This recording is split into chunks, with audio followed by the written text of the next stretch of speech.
When you look up at the night sky, you see thousands of stars scattered across the darkness.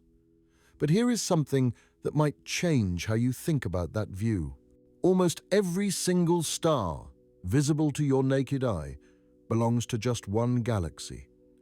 Our galaxy, the Milky Way. And the Milky Way is just one member of a much larger family, a collection of approximately 50 galaxies that astronomers call the local group. This is not a story about distant cosmic structures billions of light years away. This is about our neighborhood. These galaxies are close enough that we can study them in detail, close enough that their gravity affects us, and close enough that some will eventually collide with us. The local group stretches across roughly 10 million light-years. A light-year is the distance light travels in 1 year, moving at 186,000 miles per second. In 1 year, light covers about 5.88 trillion miles. So, 10 million light-years equals 58 octillion, 800 quadrillion miles. Here is a better way to think about scale. If you could shrink the entire observable universe down to the size of Earth, the local group would be about the size of a small house. We are talking about a tiny pocket in the cosmic ocean.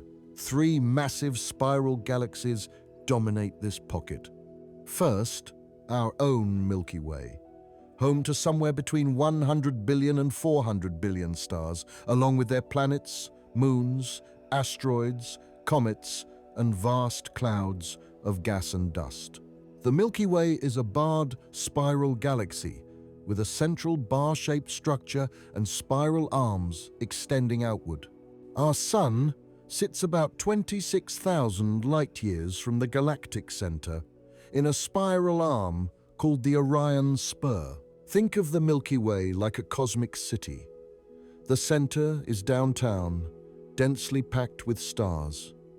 Out in the spiral arms where we live, things spread out more.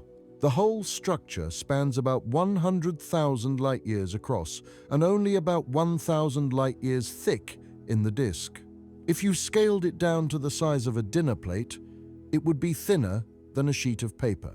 The Milky Way formed about 13.6 billion years ago, not long after the Big Bang. Over those eons, it has grown by consuming smaller galaxies. This is not a metaphor. Large galaxies literally devour smaller ones, tearing them apart with gravity and absorbing their stars. Then there is Andromeda, also called Messier 31, the largest galaxy in our neighborhood. Andromeda sits about 2.5 million light-years away. On cosmic scales, Andromeda is practically on our doorstep. It is so close that it appears in our sky as a faint smudge visible to the naked eye on a dark, clear night. You are looking at light that left that galaxy 2.5 million years ago, when our ancestors were just beginning to use stone tools. Andromeda contains roughly 1 trillion stars, making it about 2.5 times more massive than the Milky Way. The disk of Andromeda stretches about 220,000 light-years across, more than twice the diameter of the Milky Way. Like the Milky Way, Andromeda is a barred spiral galaxy, though its bar is harder to see than ours. It has a supermassive black hole at its center, weighing in at about 110 million to 230 million times the mass of our Sun. Finally, there is Triangulum, Messier 33, sitting about 3 million light-years from the Milky Way. Triangulum is the 3rd largest galaxy in the local group, and the smallest of the 3 main spirals. Unlike the Milky Way and Andromeda, which both have bars at their centers, Triangulum is a pure spiral galaxy. Its spiral arms emerge directly from the central core without any intervening bar structure. Triangulum contains about 40 billion stars and measures roughly 60,000 light-years across. What Triangulum lacks in size, it makes up for in beauty. It is one of the most photogenic galaxies in the sky, with well-defined spiral arms and bright regions of star formation scattered throughout its disk. Triangulum is actively forming new stars much more vigorously relative to its mass than either the Milky Way or Andromeda. Orbiting around these three giants, scattered throughout the space between them, are dozens of smaller galaxies. Most are what astronomers call dwarf galaxies. Understanding these small systems is crucial because they outnumber large galaxies by vast margins and reveal fundamental truths about how galaxies form and evolve. Dwarf galaxies come in several varieties. Dwarf elliptical galaxies have a smooth, rounded appearance with no distinct structure. Dwarf spheroidal galaxies are similar, but even less structured, often appearing almost formless. Dwarf irregular galaxies have chaotic shapes and are typically still forming stars. Each type tells a different story about galaxy evolution. The key characteristic that unites all dwarf galaxies is their dominance by dark matter. Dark matter is the invisible substance that makes up about 85% of all matter in the universe. We cannot see it because it does not emit, absorb, or reflect light, but we know it exists because we can see its gravitational effects. When astronomers measure how fast stars move in dwarf galaxies, they find the stars are moving too fast to be held together by the gravity of the visible matter alone. There must be additional mass, present dark matter. The ratios are staggering.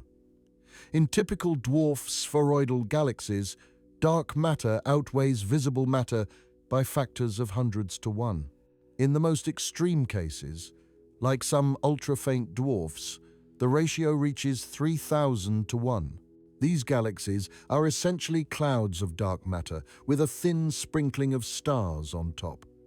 This extreme dark matter dominance makes them ideal laboratories for studying this mysterious substance. Scientists point gamma-ray telescopes at these galaxies, searching for radiation that might be produced if dark matter particles occasionally collide and annihilate. So far, no definitive signals have been found, but the search continues. Most dwarf spheroidal galaxies are ancient, having formed more than 10 billion years ago. They stopped forming new stars long ago in many cases, over 10 billion years ago. They are filled with ancient reddish stars, but you will not find many young blue stars there. Something shut down their star formation. The leading theories involve several mechanisms working together. First, these small galaxies have shallow gravitational wells, meaning their gravity is relatively weak. When the first generation of massive stars formed and exploded as supernovae, the energy from those explosions may have been enough to blow away the remaining gas, removing the raw material needed for future star formation.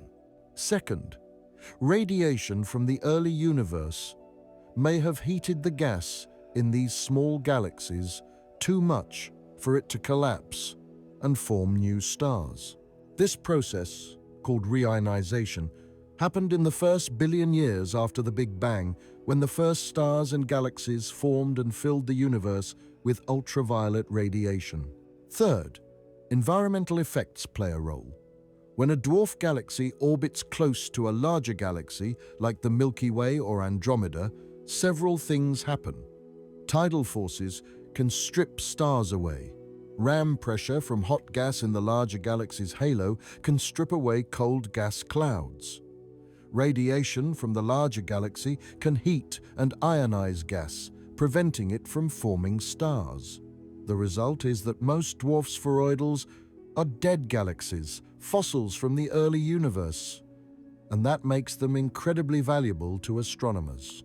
Because their stars are so old, they formed when the universe was very young and had a different chemical composition.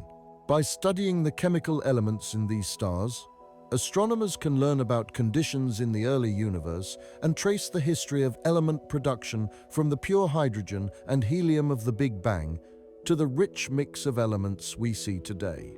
The Milky Way has somewhere between 50 and 60 satellite galaxies that we know of. The most famous are the Large Magellanic Cloud and the Small Magellanic Cloud. If you live in the southern hemisphere, you can see both with your naked eye. They look like detached pieces of the Milky Way, two fuzzy patches of light. The Large Magellanic Cloud sits about 160,000 light-years away and contains roughly 30 billion stars, measuring about 14,000 light-years across. The Small Magellanic Cloud is a bit farther, about 200,000 light-years distant, and smaller, with maybe 3 billion stars. Both are irregular in shape and actively forming new stars at a high rate. For a long time, astronomers thought the Magellanic Clouds were permanently bound to the Milky Way. But more recent observations suggest they might be on their first pass by our galaxy, just stopping by for a visit. And that visit might not end well for them.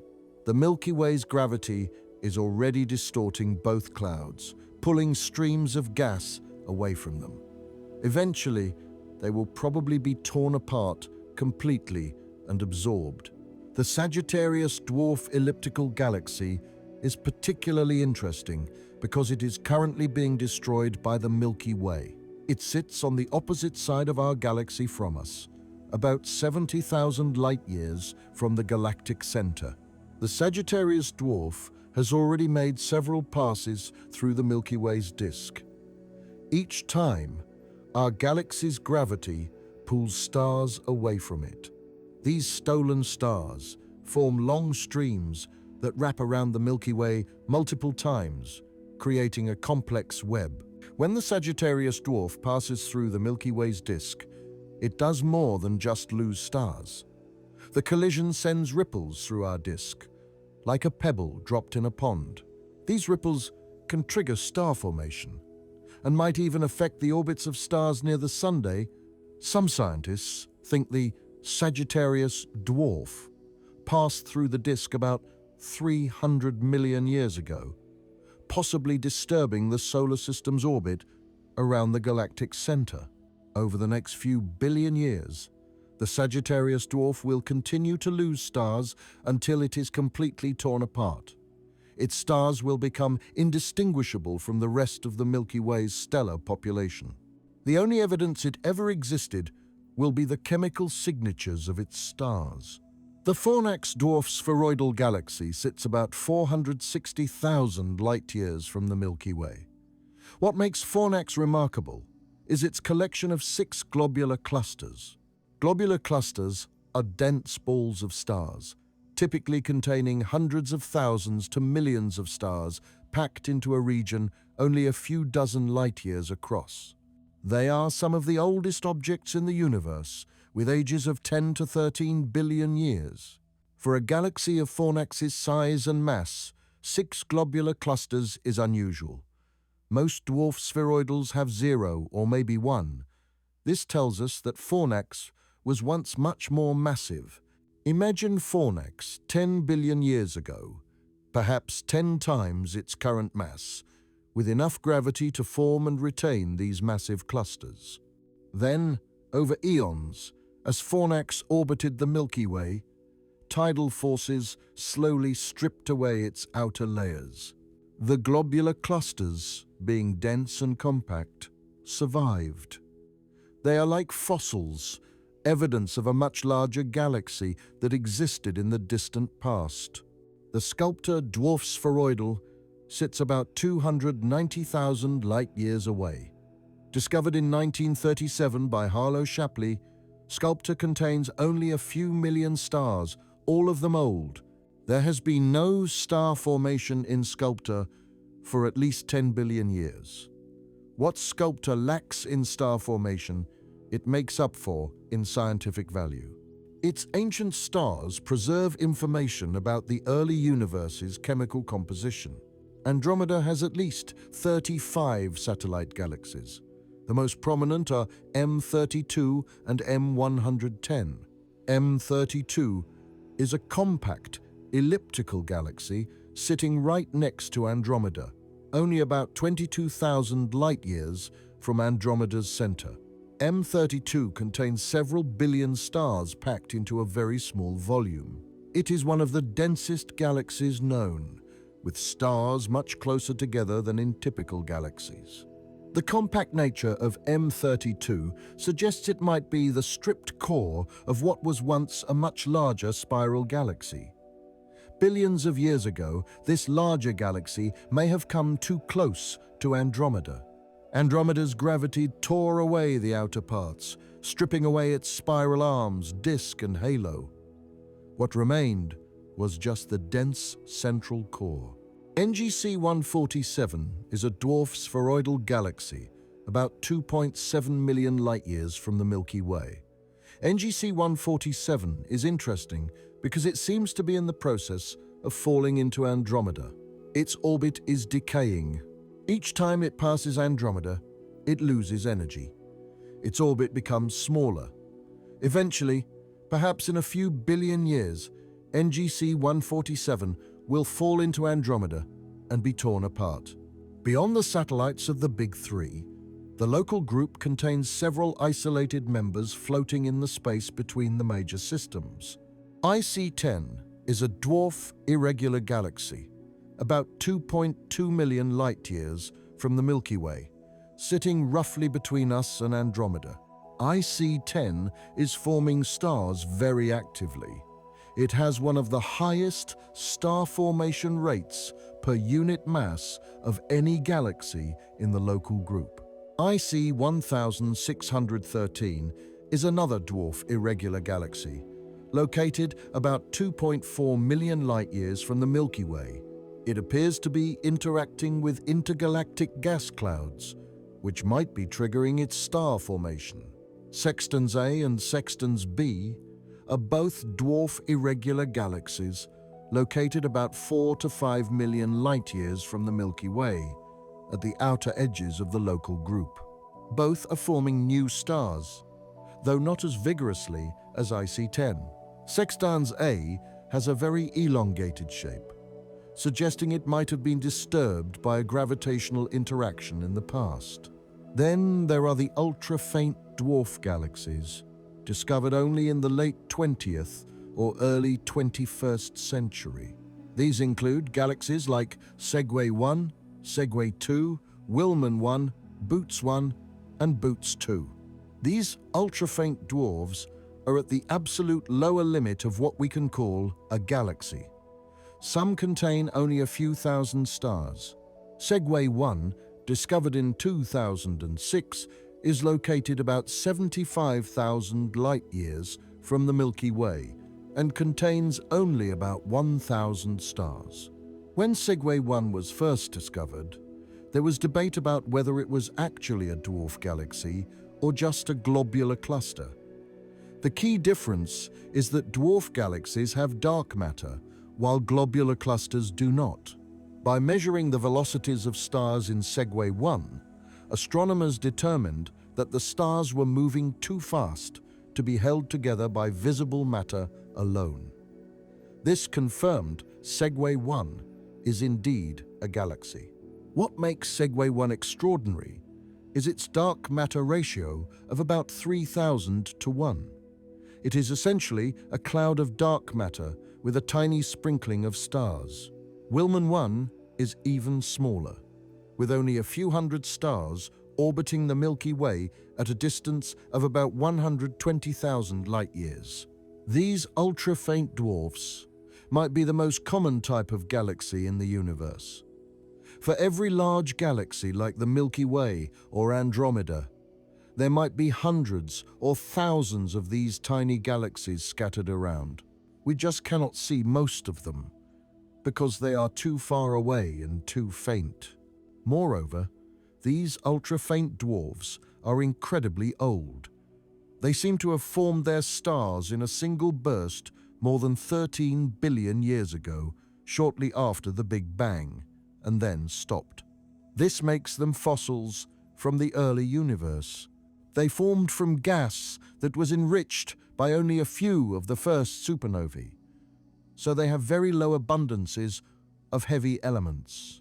By measuring exactly how much of each element is present, astronomers can infer what the first stars were like and how they enriched the early universe. For most of human history, we did not know that galaxies existed. When people looked at fuzzy patches of light in the sky, they called them nebulae, thinking they were just clouds of glowing gas within our own Milky Way. The breakthrough came in 1923, when Edwin Hubble used the Hooker telescope on Mount Wilson in California to observe the Andromeda Nebula. Hubble resolved individual stars in Andromeda, and among those stars he found Cepheid variables. These are stars that pulsate regularly, getting brighter and dimmer in a predictable pattern. There is a relationship between how fast they pulsate and how bright they actually are. By measuring the pulsation rate, you can calculate true brightness.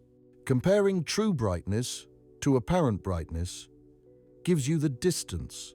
When Hubble did this calculation for Cepheids in Andromeda, he got a shocking result. Andromeda was about 900,000 light-years away, later revised to about 2.5 million light-years. Andromeda was far too distant to be part of the Milky Way. It had to be a separate galaxy. This discovery fundamentally changed our understanding of the cosmos. The universe was not just our Milky Way with some nebulae scattered around. It was a vast expanse filled with countless galaxies. In 1936, Edwin Hubble published a paper describing 12 galaxies that he considered part of the local system. This included the Milky Way, Andromeda, Triangulum, the Magellanic Clouds, and a handful of dwarf galaxies. Over time, as telescopes improved and survey techniques became more sophisticated, more members were added. By the middle of the 20th century, astronomers knew of about 24 local group galaxies. By the end of the century, that number had grown to about 40. Today, we know of approximately 50 to 60 confirmed members. Finding these galaxies, especially the fainter ones, requires painstaking work. Astronomers use wide-field telescopes to photograph large areas of the sky. They then use computer algorithms to search these photographs for slight concentrations of stars that might indicate a dwarf galaxy. Once a candidate is identified, astronomers must confirm it is actually a galaxy and not just a random clump of stars, and that it is actually part of the local group and not some more distant object. This work continues today with large ground-based surveys. The Sloan Digital Sky Survey revolutionized the field in the early 2000s by photographing huge swathes of the sky and creating massive databases that could be searched for new discoveries. The Dark Energy Survey continued this work. The upcoming Legacy Survey of Space and Time, to be conducted by the Vera C. Rubin Observatory, will photograph the entire visible sky repeatedly. Based on current predictions, the Rubin Observatory might discover dozens of new ultra-faint dwarf galaxies in the local group over the next decade. The Hubble Space Telescope's program to observe Cepheid variables in nearby galaxies continues today, helping build up a three-dimensional map of the local group. The Gaia mission, a European Space Agency satellite, is measuring the positions and velocities of billions of stars in the Milky Way. By tracking how stars move over time, Gaia reconstructs their orbits and reveals the structure and dynamics of our galaxy. Gaia has also observed stars in some of the nearer dwarf galaxies, helping to measure their internal motions and map their dark matter distributions. Radio telescopes map hydrogen gas distribution in galaxies by detecting 21-centimeter radio waves. This reveals the raw material for future star formation and how gas is moving. The Atacama Large Millimeter Array, or ALMA, observes cold gas and dust in galaxies, the material just beginning to collapse to form new stars. The James Webb Space Telescope, which launched in 2021, is adding its capabilities with its ability to see in infrared light, penetrating through dust clouds to reveal hidden star-forming regions and ancient stars. Ground-based telescopes are also becoming more powerful. Adaptive optics systems correct for the blurring effects of Earth's atmosphere, allowing ground-based telescopes to achieve resolution almost as sharp as space telescopes. Gravitational wave detectors like LIGO and Virgo can detect ripples in spacetime produced by colliding black holes and neutron stars. Neutrino detectors catch elusive particles produced in supernova explosions. All of these different types of observations combine to create a rich, detailed picture of the local group. In 2020, astronomers using data from Gaia discovered that a stream of stars in the Milky Way's halo, called the Gaia Enceladus stream, is the remnant of a large dwarf galaxy that collided with the Milky Way about 10 billion years ago. This galaxy, nicknamed Gaia Enceladus or the Gaia Sausage, was quite substantial, containing several billion stars. When it collided with the Milky Way, it was torn apart, and its stars were scattered throughout the Milky Way's halo. This discovery was surprising because it showed that the Milky Way had a major merger relatively recently in its history. Before this, astronomers thought the Milky Way had been relatively calm, growing mainly by consuming small dwarf galaxies. Studies of Andromeda have revealed that it too has had major mergers in its past. Andromeda's halo contains streams and shells of stars, the remnants of dwarf galaxies it has consumed. One of the most interesting features is a giant stream of stars called the Great Southern Stream. This stream stretches for hundreds of thousands of light years. It is thought to be the remnant of a dwarf galaxy that collided with Andromeda several billion years ago. These tidal streams are like archaeological sites. They preserve information about the galaxies that were destroyed to create them. By measuring the positions and velocities of stars in a stream, astronomers can reconstruct the orbit of the original galaxy and learn about its mass and structure. The most important force at play in the local group is gravity. Gravity operates on multiple scales simultaneously. On the largest scale, there is the gravity of the entire local group, pulling all galaxies toward the center of mass of the system. This center of mass lies somewhere between the Milky Way and Andromeda, closer to Andromeda because it is more massive. Then there is the gravity of individual large galaxies. These galaxies have gravitational fields that extend far beyond their visible disks. These fields capture smaller galaxies and hold them in orbit. On an even smaller scale, gravity within individual galaxies holds stars in their orbits around the galactic center. When astronomers measured how fast stars orbit in galaxies, they found something unexpected. Stars far from the galactic center were moving much faster than they should be based on the amount of visible matter in the galaxy. According to Newton's laws of gravity, stars far from the center should be moving more slowly. The fact that stars in the outer parts of galaxies move faster than expected means there must be more mass than we can see dark matter. Dark matter is distributed in roughly spherical halos that extend far beyond the visible disk of galaxies. The Milky Way's dark matter halo extends at least several 100,000 light-years from the center, possibly even farther. Andromeda's halo is similar.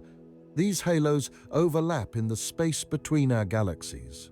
The total mass of the Milky Way, including its dark matter halo, is about 1.5 trillion times the mass of the Sun. Only about 10% of that is visible matter. Understanding dark matter is one of the biggest challenges in modern physics.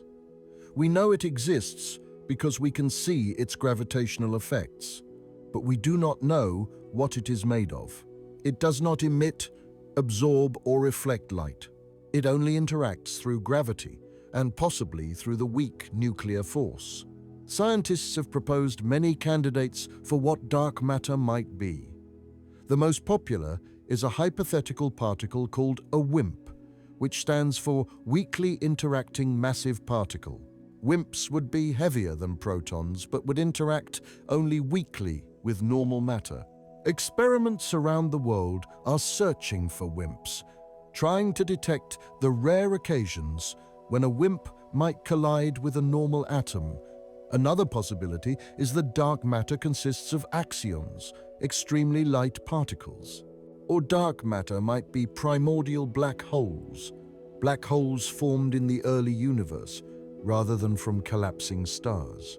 Radiation pressure also plays a role, though a much smaller one than gravity. Stars emit light, and light carries momentum. When light from a star hits a cloud of gas or dust, it can push on that gas or dust.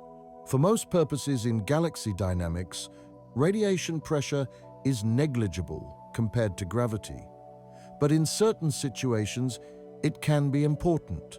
In regions where massive stars are forming, intense radiation can push on surrounding gas clouds. This radiation pressure can compress the gas, triggering even more star formation. It can also blow gas out of a galaxy entirely if the radiation is intense enough. This is thought to be one of the mechanisms that shuts down star formation in dwarf galaxies. The first generation of massive stars forms, and their radiation blows away the remaining gas, preventing future generations of stars from forming. Galaxies also have magnetic fields threading through them, created by the motion of charged particles in the gas and plasma that fills the galaxy. These magnetic fields can affect the motion of gas clouds and can influence star formation. The strength of magnetic fields in galaxies is tiny compared to the strength of gravity, but they can still have important effects on small scales. For instance, magnetic fields can provide support against gravitational collapse in a gas cloud, making it harder for the cloud to collapse and form stars. This can regulate the rate of star formation. Some dwarf galaxies show signs of tidal disturbances.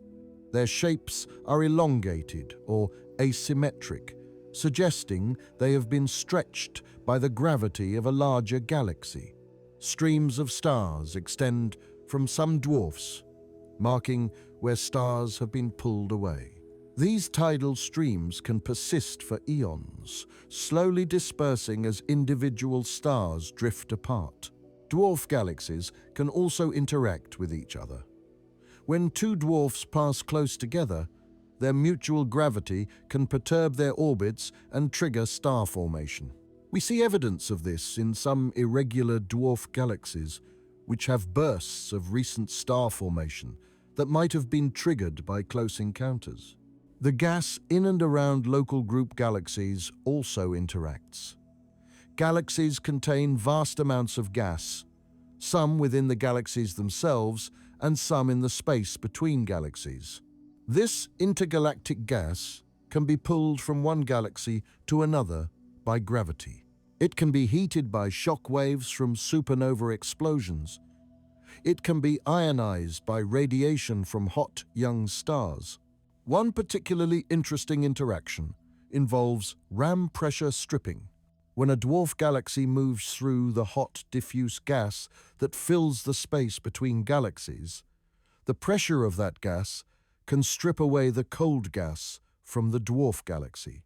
This removes the raw material for star formation, effectively shutting down the galaxy's ability to make new stars. This might be part of the reason why many dwarf spheroidals stopped forming stars eons ago.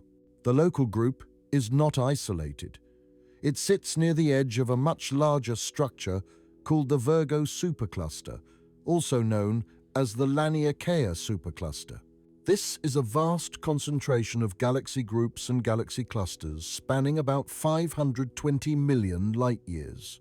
The local group is being pulled toward the center of this supercluster by the collective gravity of all those galaxies.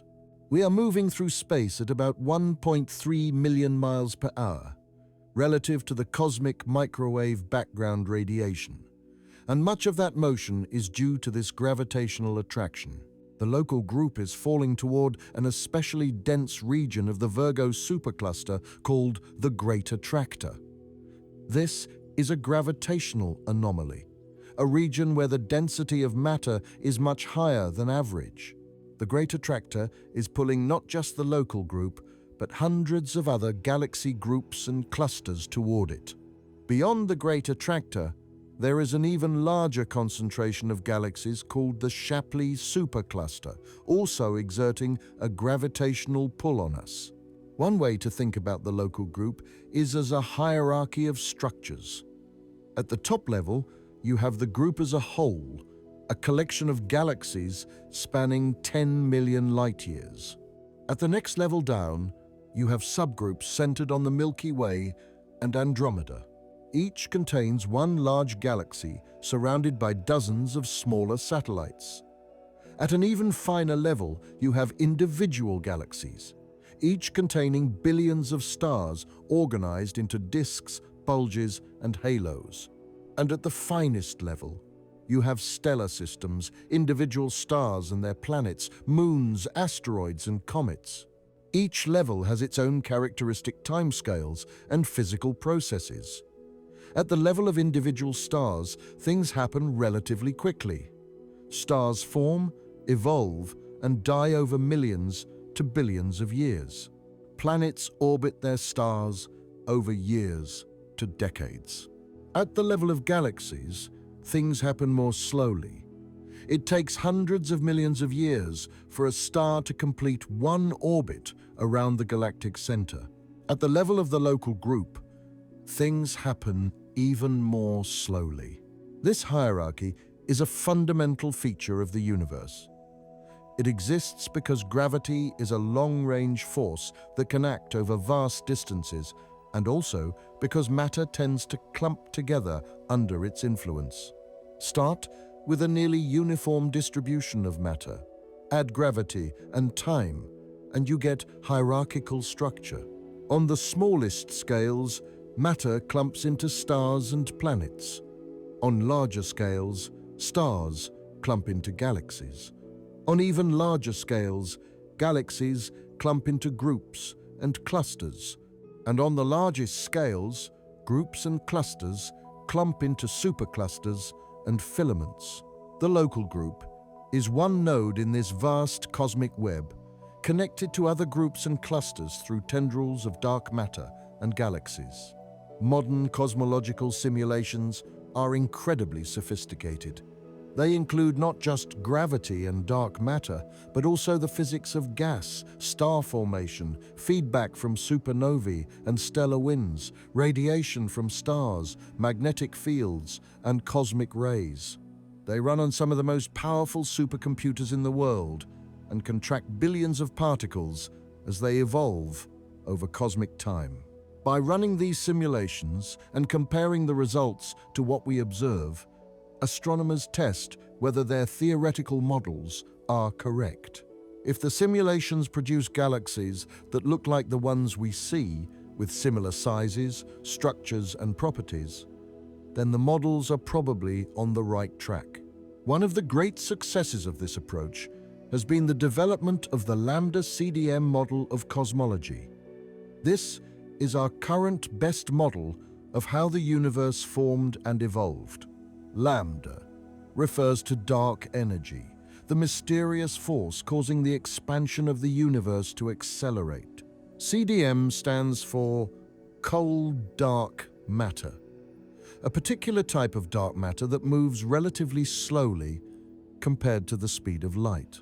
The Lambda CDM model has been remarkably successful at explaining a wide range of observations, from the cosmic microwave background radiation to the large-scale structure of the universe to the properties of galaxies. But the model is not perfect. There are some observations that do not quite match the predictions. The missing satellites problem is one example.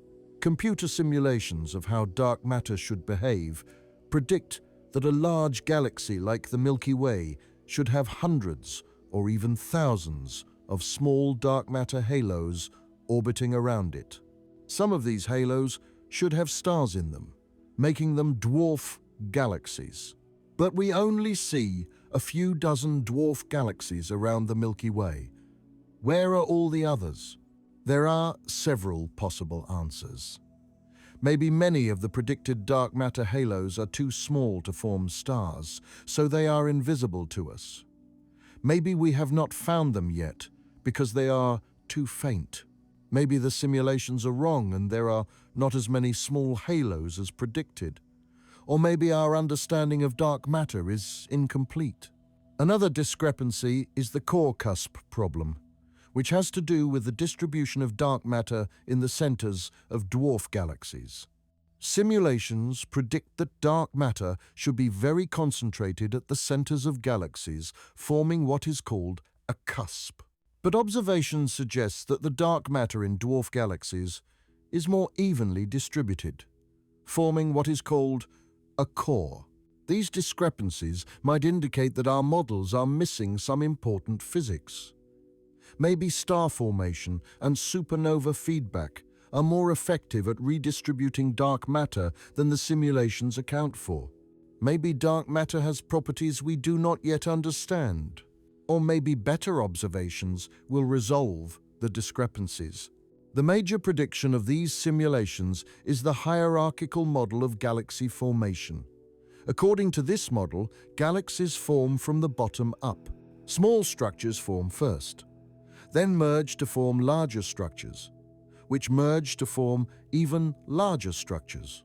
The largest galaxies we see today are the result of countless mergers. We can see evidence of this hierarchical formation in the local group. The Milky Way and Andromeda both show signs of past mergers. The Milky Way has streams of stars wrapping around it, the remnants of dwarf galaxies it has consumed. Andromeda has a complex structure with multiple stellar populations suggesting a turbulent merger history.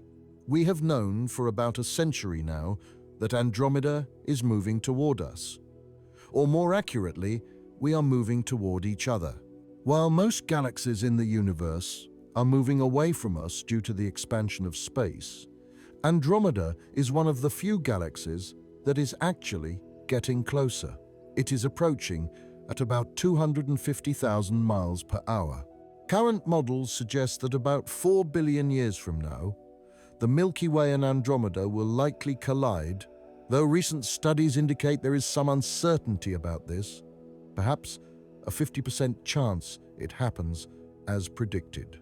If the collision does occur, it will be one of the most spectacular events in our cosmic neighborhood's history. The collision will not be like two rocks smashing together. Galaxies are mostly empty space. The stars are so far apart that even when two galaxies merge, individual stars almost never actually hit each other. Instead, the gravity of the two galaxies will tear each other apart and reshape each other. The spiral arms will be disrupted. Stars will be flung into new orbits. Clouds of gas will collide and trigger massive bursts of star formation. Over the course of a few billion years, the two galaxies will merge into a single, giant, elliptical galaxy that astronomers have already nicknamed Milkomeda or Milkdromeda. Triangulum might get pulled in too.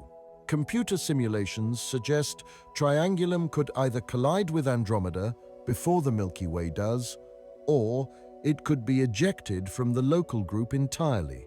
During this merger, the supermassive black holes at the centers of both galaxies will also merge. This merger will release an enormous amount of energy in the form of gravitational waves, ripples in the fabric of space-time itself. What will happen to the smaller galaxies during this merger? Some will be thrown out of the system entirely, ejected into intergalactic space by the gravitational chaos. Others will be pulled in and absorbed, their stars added to the growing elliptical galaxy.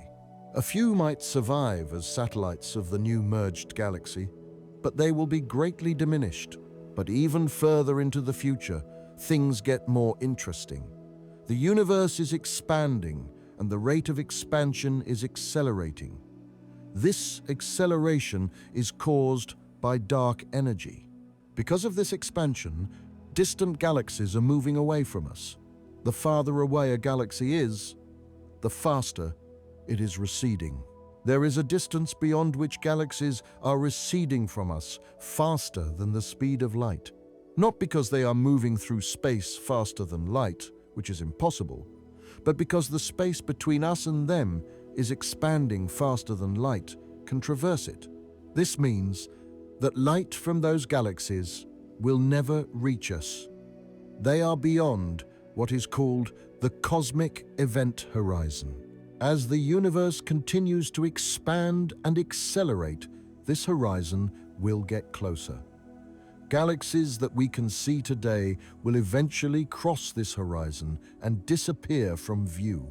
The local group, bound together by its own gravity, will not expand with the universe. The Milky Way, Andromeda, and the other nearby galaxies are held together strongly enough that they will not be pulled apart by the expansion of space. But everything beyond the local group will slowly recede and eventually disappear. In about 150 billion years, the only galaxies visible from the merged Milky Way Andromeda system will be the remnants of the current local group. Every other galaxy will have receded beyond the cosmic event horizon. An astronomer living in that far future might look out at the universe and conclude that their galaxy is alone in the cosmos, with no evidence that any other galaxies ever existed. This means we live in a special time, a time when we can see the broader universe, when we can observe distant galaxies and learn about the large-scale structure of the cosmos. Future civilizations, if they exist, will not have that luxury. Eventually, in the very far future, trillions of years from now, even the stars will die out. Stars form from clouds of gas, and there is only a finite amount of gas in the universe. Once it is all used up, no new stars will form. The existing stars will slowly burn out. The most massive stars will die first, exploding as supernovae or collapsing into black holes. Medium-sized stars like our Sun will swell into red giants and then fade away as white dwarfs. The smallest stars, the red dwarfs, will be the last to go, but even they will eventually burn out. In 100 trillion years, the universe will be a very dark, very cold place. The merged galaxy, that was once the local group, will be filled with dead stellar remnants, white dwarfs, neutron stars, and black holes. There will be no light, no heat, no energy sources left except the slow evaporation of black holes via Hawking radiation.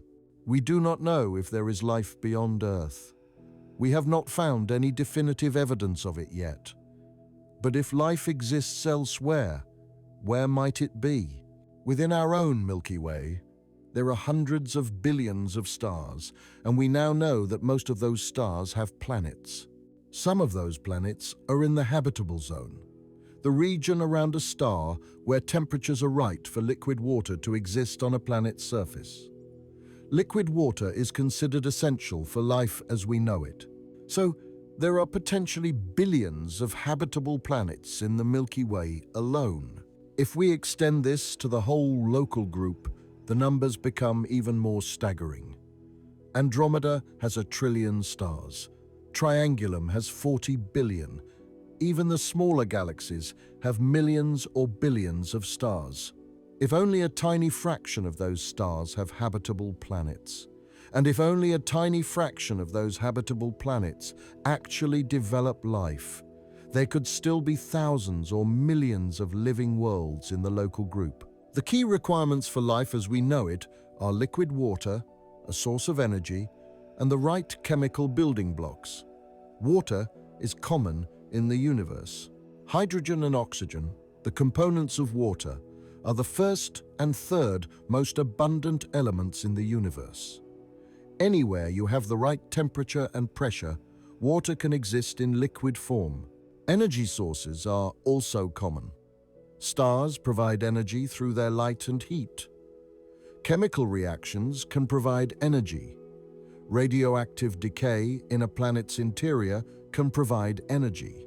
The chemical building blocks of life, carbon, nitrogen, oxygen, phosphorus, and sulfur, are all produced in stars and spread throughout the universe when stars die.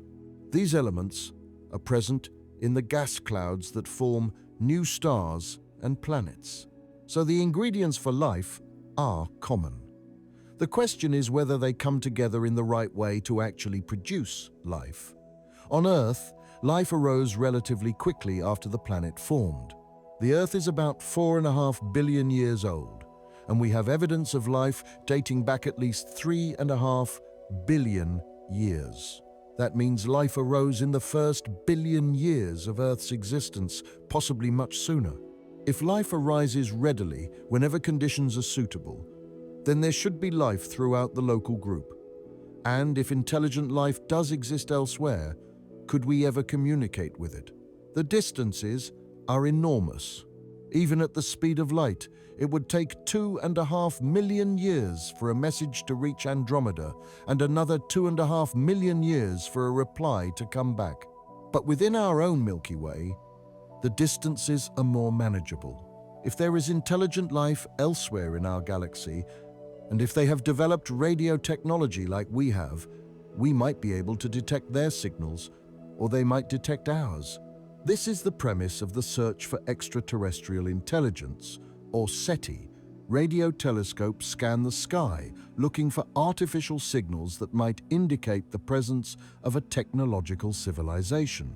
There are also efforts to search for biosignatures, signs of life that might be detectable in the atmospheres of planets orbiting other stars. Oxygen, for example, is produced by photosynthetic life on Earth and is present in our atmosphere at levels that would not exist without life. If we could detect high levels of oxygen in the atmosphere of a planet orbiting another star, it would be strong evidence that life exists on that planet. The James Webb Space Telescope has the capability to analyze the atmospheres of planets orbiting nearby stars. While it cannot reach planets in other galaxies, it can study planets in our own Milky Way. Over the coming years, it will observe dozens of potentially habitable planets, looking for signs of water vapor, oxygen, methane, and other gases that might indicate the presence of life. If we do find evidence of life elsewhere, it would be one of the most profound discoveries in human history. It would answer one of the oldest questions we have asked: are we alone in the universe? But even if we never find life elsewhere, the search itself is valuable. It teaches us about the conditions necessary for life, about the diversity of planets and environments in the universe, about the chemical and physical processes that govern the cosmos.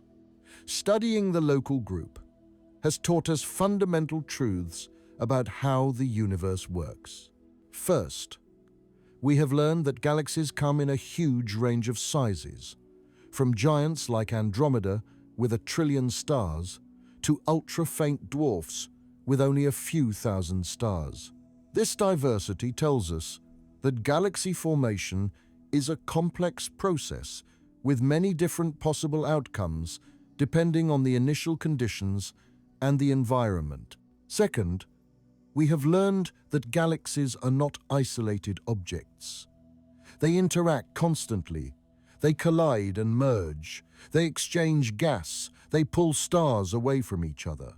These interactions drive much of the evolution of galaxies over cosmic time. Third, we have learned that small galaxies are incredibly common but incredibly hard to find.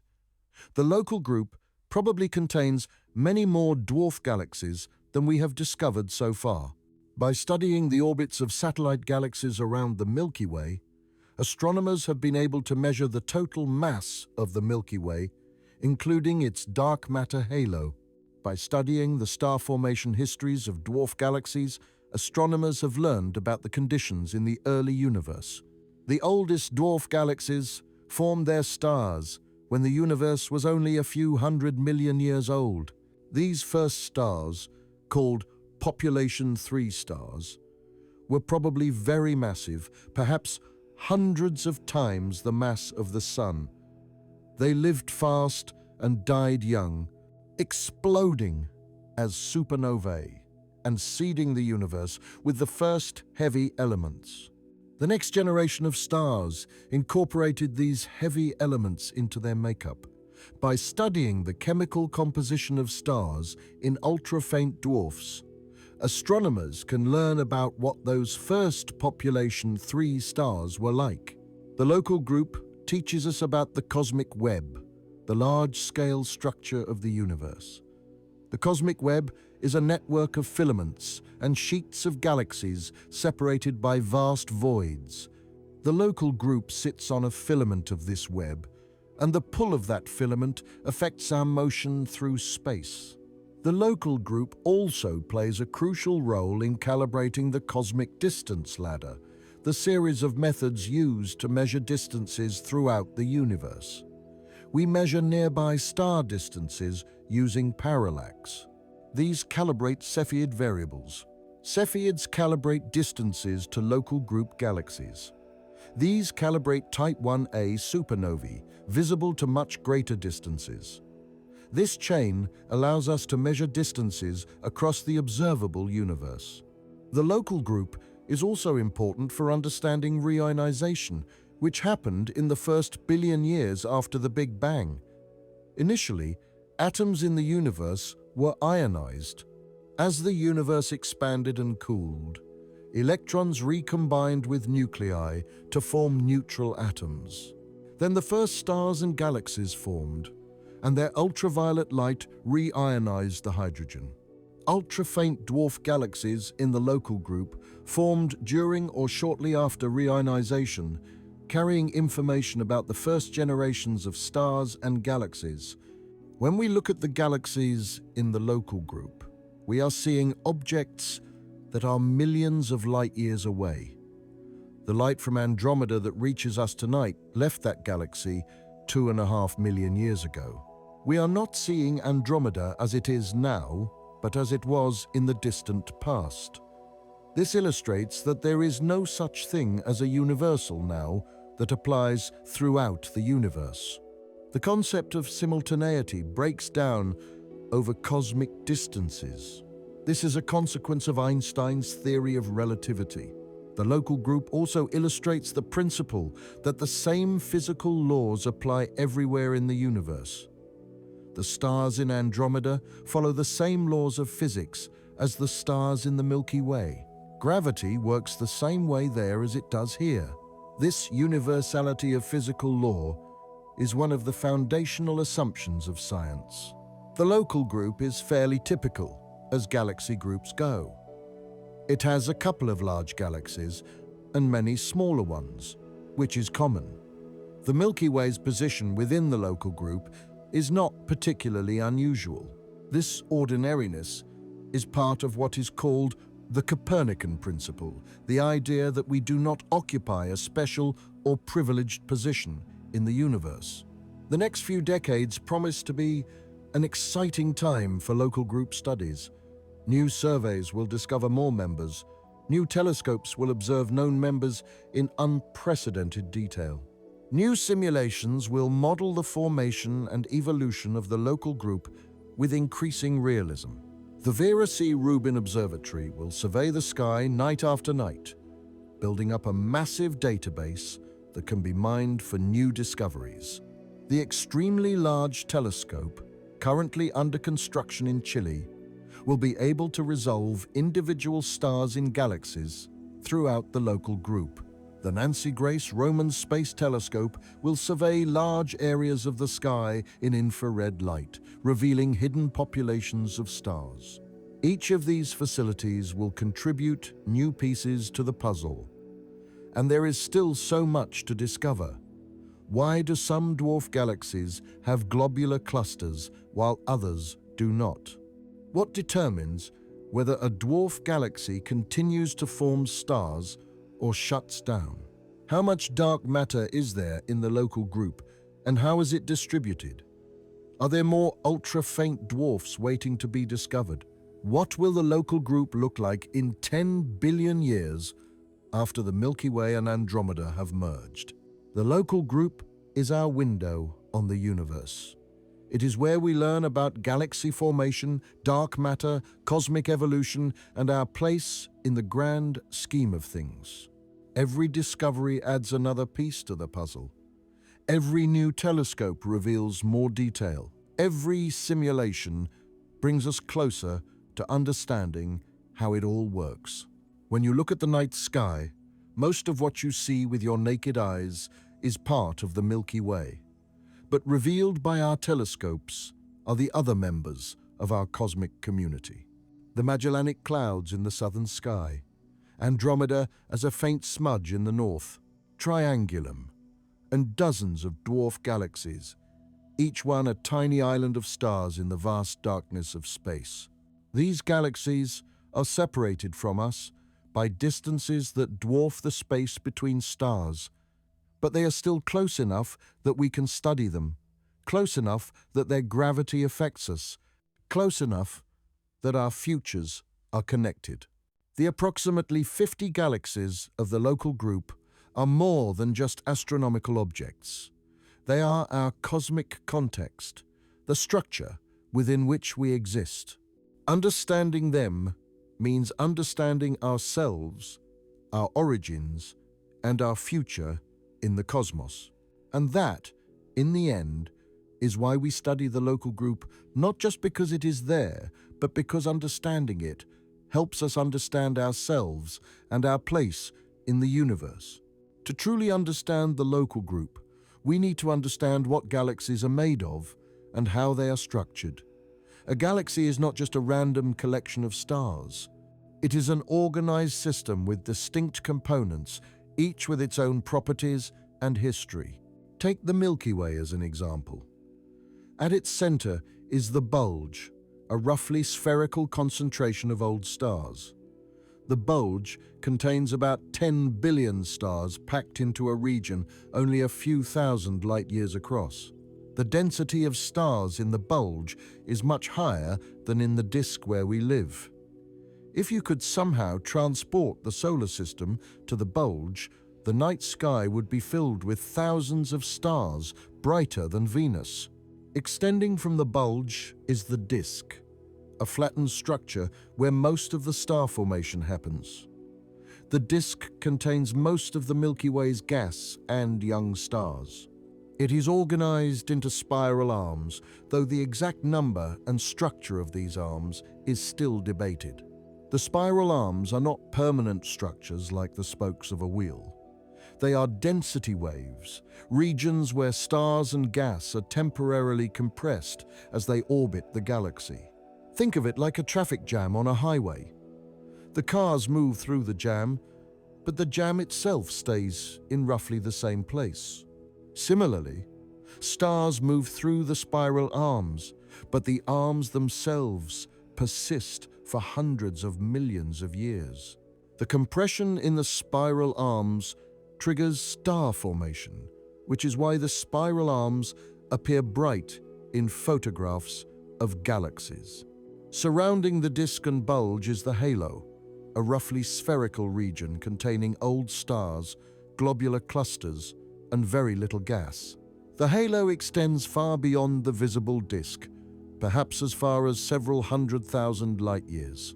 The stars in the halo are on highly eccentric orbits, plunging through the disk and then arcing far out into space before falling back down again. And surrounding everything is the dark matter halo, which extends even farther than the stellar halo. The dark matter halo is what holds the galaxy together. Without it, the galaxy would fly apart. The outer stars are moving so fast that the gravity of the visible matter alone could not hold them in orbit. Andromeda has a similar structure, though with some differences. Andromeda's bulge is larger and more massive than the Milky Way's. Its disk contains more stars, and its halo is populated with streams and shells of stars, evidence of past mergers. Triangulum, being smaller and having no bar, has a simpler structure. It has a small bulge, a thin disk with well-defined spiral arms and a less extensive halo. This simpler structure makes Triangulum an ideal laboratory for studying spiral galaxies without the complications introduced by bars and past mergers. Dwarf galaxies have much simpler structures. Dwarf spheroidals, for instance, have no disk at all. They are roughly spherical distributions of stars embedded in dark matter halos. Dwarf irregulars have some structure, with clumps of star formation scattered throughout, but nothing as organized as the spiral arms of large galaxies. Understanding these structures helps us understand how galaxies form and evolve. The disk formed from gas that fell into the galaxy and settled into a rotating plane. The bulge likely formed from a combination of stars that migrated inward from the disk and stars captured from smaller galaxies that merged with the Milky Way early in its history. The halo is populated mostly by stars from dwarf galaxies that were tidally disrupted and absorbed. One of the most powerful tools for understanding the history of galaxies is the chemistry of their stars. Stars are not all made of the same stuff. Some stars are almost pure hydrogen and helium. Others contain significant amounts of heavier elements like carbon, oxygen, iron, and gold. The reason for this difference is that the universe has been chemically enriched over time. When the universe was born in the Big Bang, it consisted of about 75% hydrogen and 25% helium, with just traces of lithium. That was it. There was no carbon, no oxygen, no iron, no silicon. None of the elements that make up planets or people or anything else existed. The first stars that formed, the population 3 stars, were made entirely of this pristine material. These stars were probably very massive, perhaps 50 to several hundred times the mass our star. They burned brightly but briefly, perhaps only a few million years. When they exploded as supernovae, they scattered the first heavy elements into space. The next generation of stars, which we call population 2 stars, incorporated these heavy elements into their makeup. These stars still had low abundances of heavy elements, only about 1/10 to 1/100th the abundances we see in the Sun. But they were no longer pristine. Over time, as more and more stars formed, lived, and died, the abundance of heavy elements in the universe increased. The Sun, which formed about 4.5 billion years ago, has about 2% of its mass in elements heavier than helium. This might not sound like much, but it is crucial. Those heavy elements are what allowed planets to form and ultimately what allowed life to emerge. By measuring the abundances of different elements in stars, astronomers can determine when those stars formed. Stars with very low abundances of heavy elements must have formed early, when the universe was still relatively pristine. Stars with high abundances formed more recently, from gas that had been enriched by many generations of earlier stars. This is where the dwarf spheroidal galaxies come in.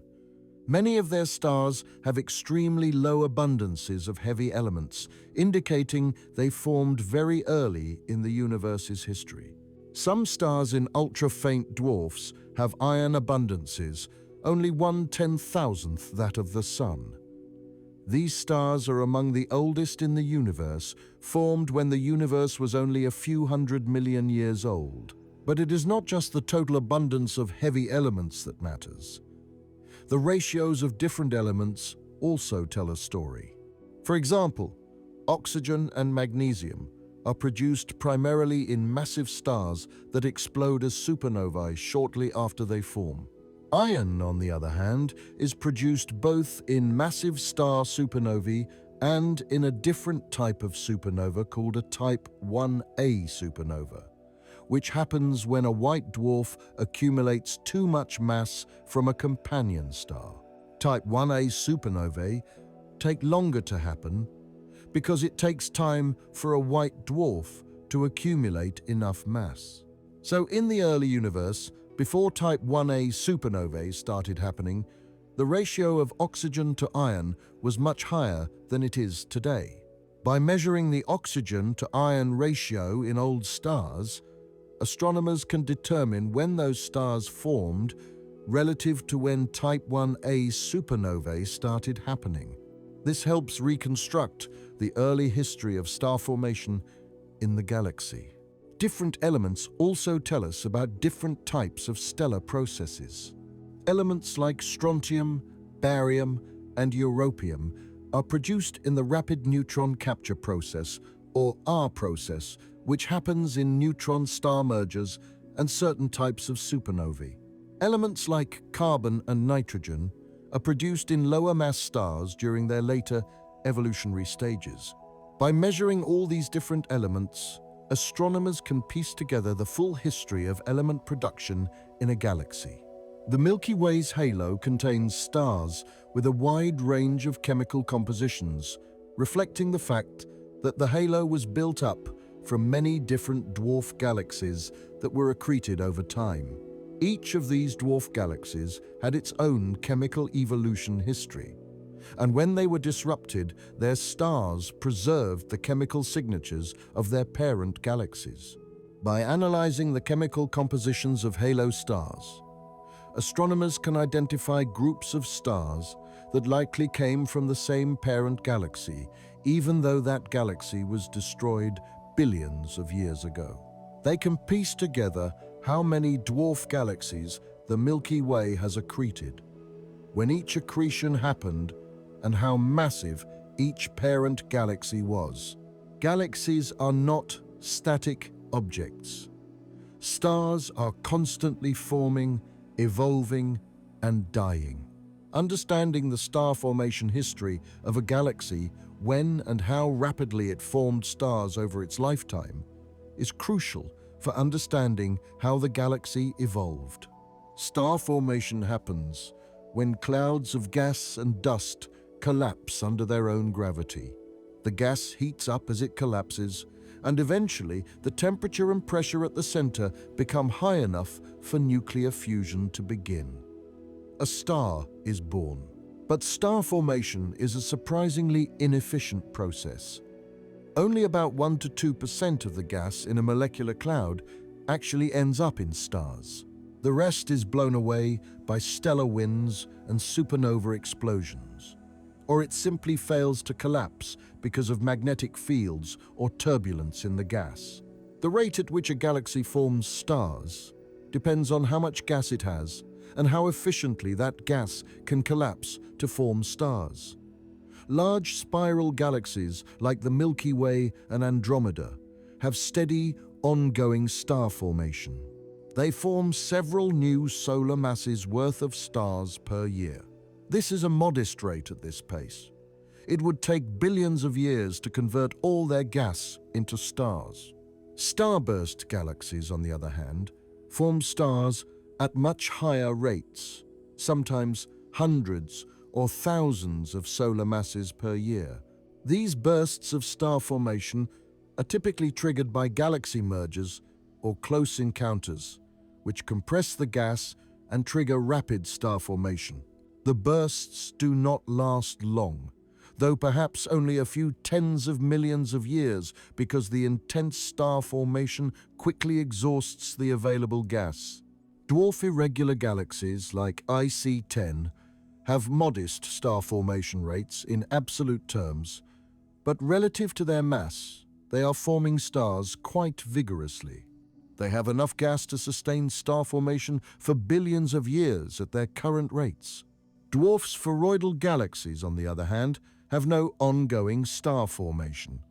They stopped forming stars eons ago. Understanding why they stopped is one of the key questions in galaxy evolution.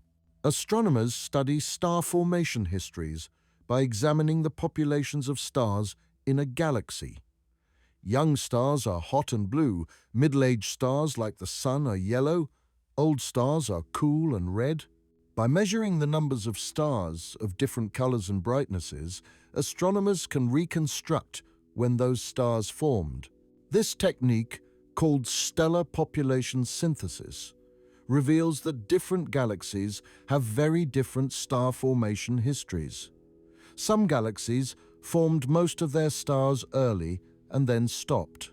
Others have had steady star formation throughout their lives. Still others have had bursts of star formation separated by quiescent periods. The star formation history of a galaxy is intimately connected to its merger history. Major mergers trigger bursts of star formation. Minor mergers can bring in new gas that fuels star formation.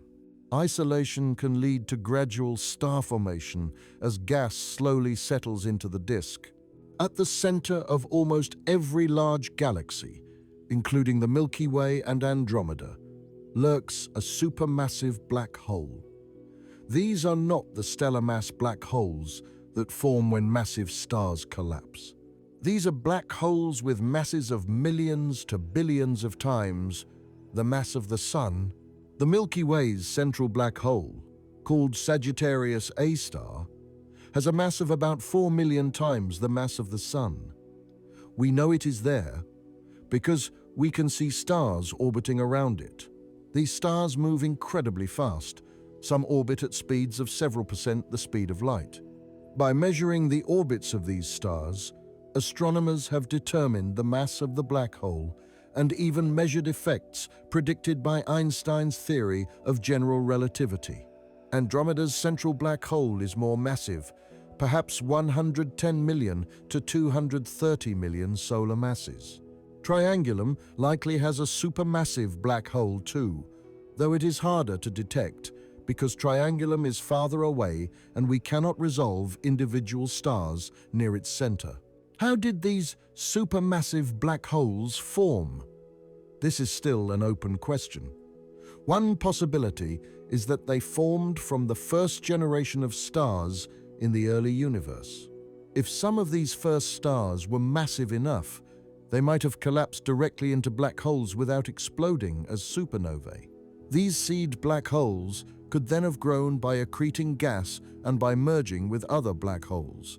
Another possibility is that they formed from the collapse of massive gas clouds in the early universe. If a cloud of gas with a mass of millions of solar masses could somehow collapse without fragmenting into stars, it could form a supermassive black hole directly.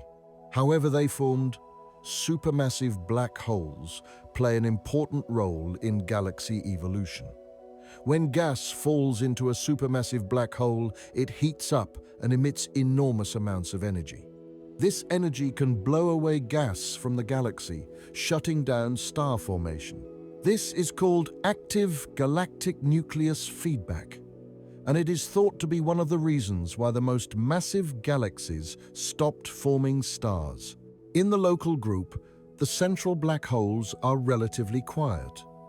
They are not accreting much gas, so they are not producing much energy. But this was not always the case.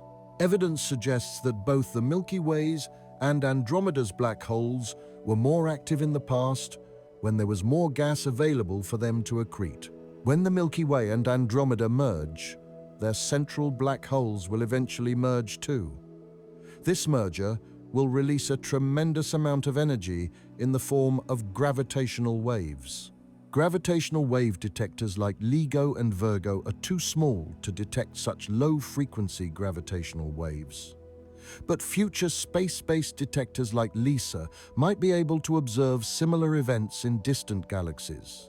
Galaxies are not isolated islands of stars floating in empty space. They are surrounded by gas, and they are constantly exchanging gas with their surroundings. Understanding this gas cycle is crucial for understanding how galaxies evolve. The space between galaxies is not empty. It contains diffuse gas, mostly hydrogen, at very low densities. This intergalactic medium is generally very hot, heated to millions of degrees by shock waves from galaxy formation and by radiation from stars and black holes. Galaxies are constantly pulling in gas from the intergalactic medium. This process, called gas accretion, is essential for sustaining star formation. As a galaxy converts its gas into stars, it needs to replenish its gas reservoir. Without fresh gas coming in, star formation would gradually decline and eventually stop. Gas can accrete onto galaxies in two ways. In hot mode accretion, gas from the intergalactic medium falls into the galaxy's dark matter halo, where it is shock heated to millions of degrees. This hot gas slowly cools and settles onto the galaxy's disk, providing fuel for star formation.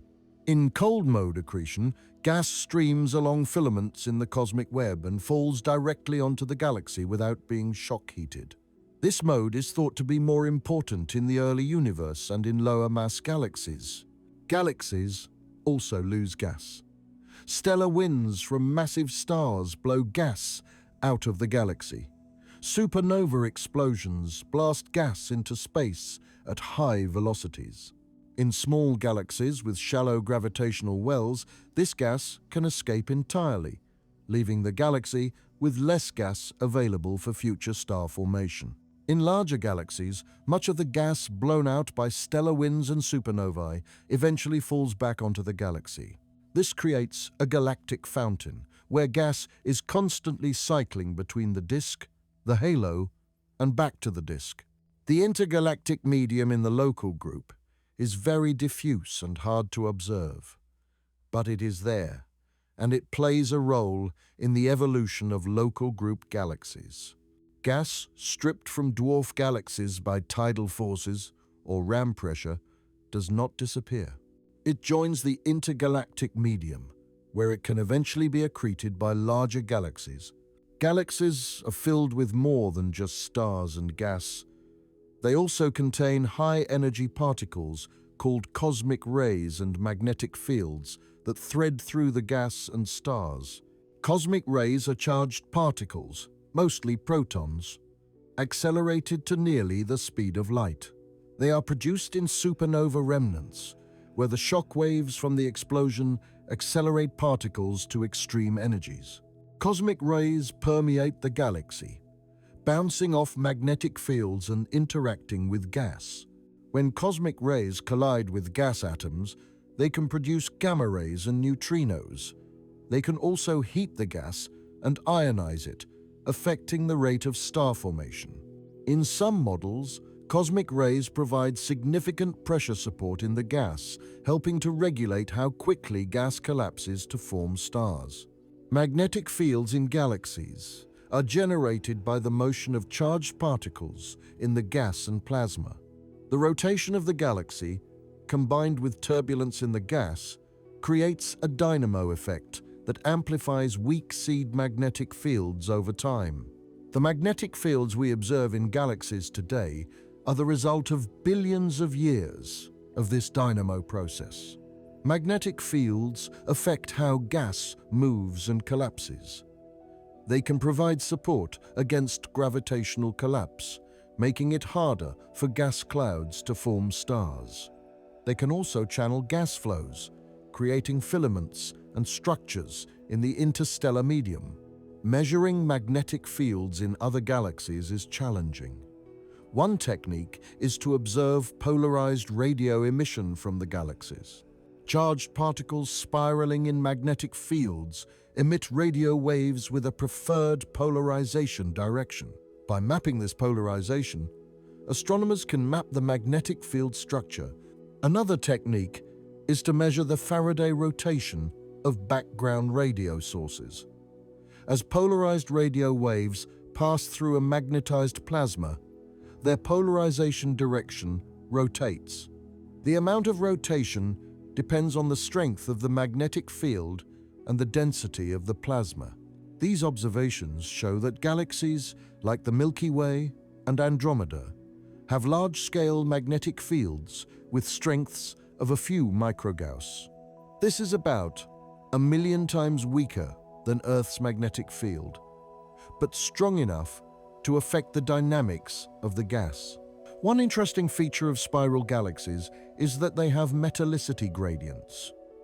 Metallicity is astronomers' term for the abundance of elements heavier than helium. In spiral galaxies, the metallicity is highest in the center and decreases as you move outward through the disk. This gradient tells us about how the galaxy assembled. The current theory is that spiral galaxies grow from the inside out. The central regions formed first and have experienced many generations of star formation, building up high metallicities. The outer regions formed later and have had fewer generations of star formation, so their metallicities are lower. Gas that falls onto a galaxy typically has low metallicity because it has not been enriched by stellar processing. This gas preferentially falls onto the outer parts of the disk, diluting the metallicity there. Star formation in the outer disk is also less efficient, so there is less enrichment from local stellar evolution. The metallicity gradient in the Milky Way is fairly steep. The Sun, which sits about 26,000 light-years from the center, has a metallicity close to the average for stars at that distance. Stars closer to the center have higher metallicities. Stars farther out have lower metallicities. This gradient is not perfectly smooth, though. There are scatter and fluctuations reflecting the complex history of gas flows, stellar migration, and localized bursts of star formation. By mapping the metallicity gradient in detail, astronomers can constrain models of how the Milky Way assembled over time.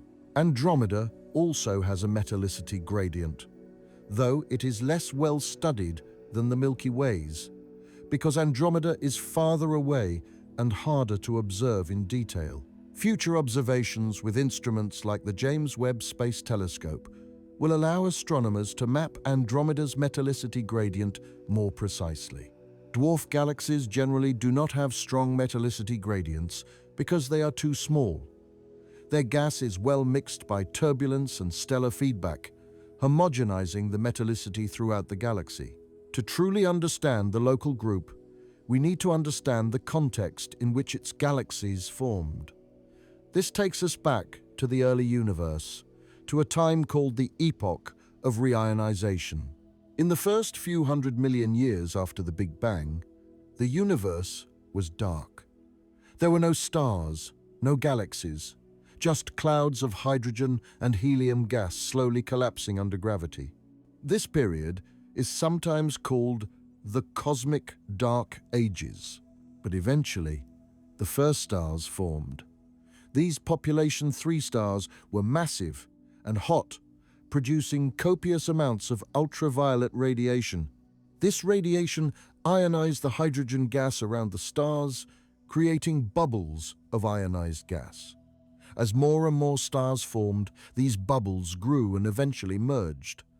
By about 1 billion years after the Big Bang, the entire universe had been reionized. This epoch of reionization marks a major transition in the history of the universe. The ultra-faint dwarf galaxies in the local group are relics from this era. They formed their stars during or shortly after reionization and then stopped. Their stars preserve information about the conditions in the early universe when galaxies were just beginning to form. One key question is, what caused reionization? Was it the first massive stars in small proto-galaxies? Was it the first quasars, supermassive black holes accreting gas and producing enormous amounts of radiation? Current evidence suggests it was primarily the stars in early galaxies, but the exact contribution from different sources is still debated. Another question is, how did reionization affect galaxy formation? The ultraviolet radiation that reionized the universe also heated the gas, making it harder for small clumps of gas to collapse and form stars. This likely suppressed star formation in low-mass dark matter halos, which might explain why the ultra-faint dwarfs stopped forming stars so early. Studying the local group helps address these questions. By determining the star formation histories of ultra-faint dwarfs, astronomers can constrain when reionization happened and how it affected star formation in small galaxies.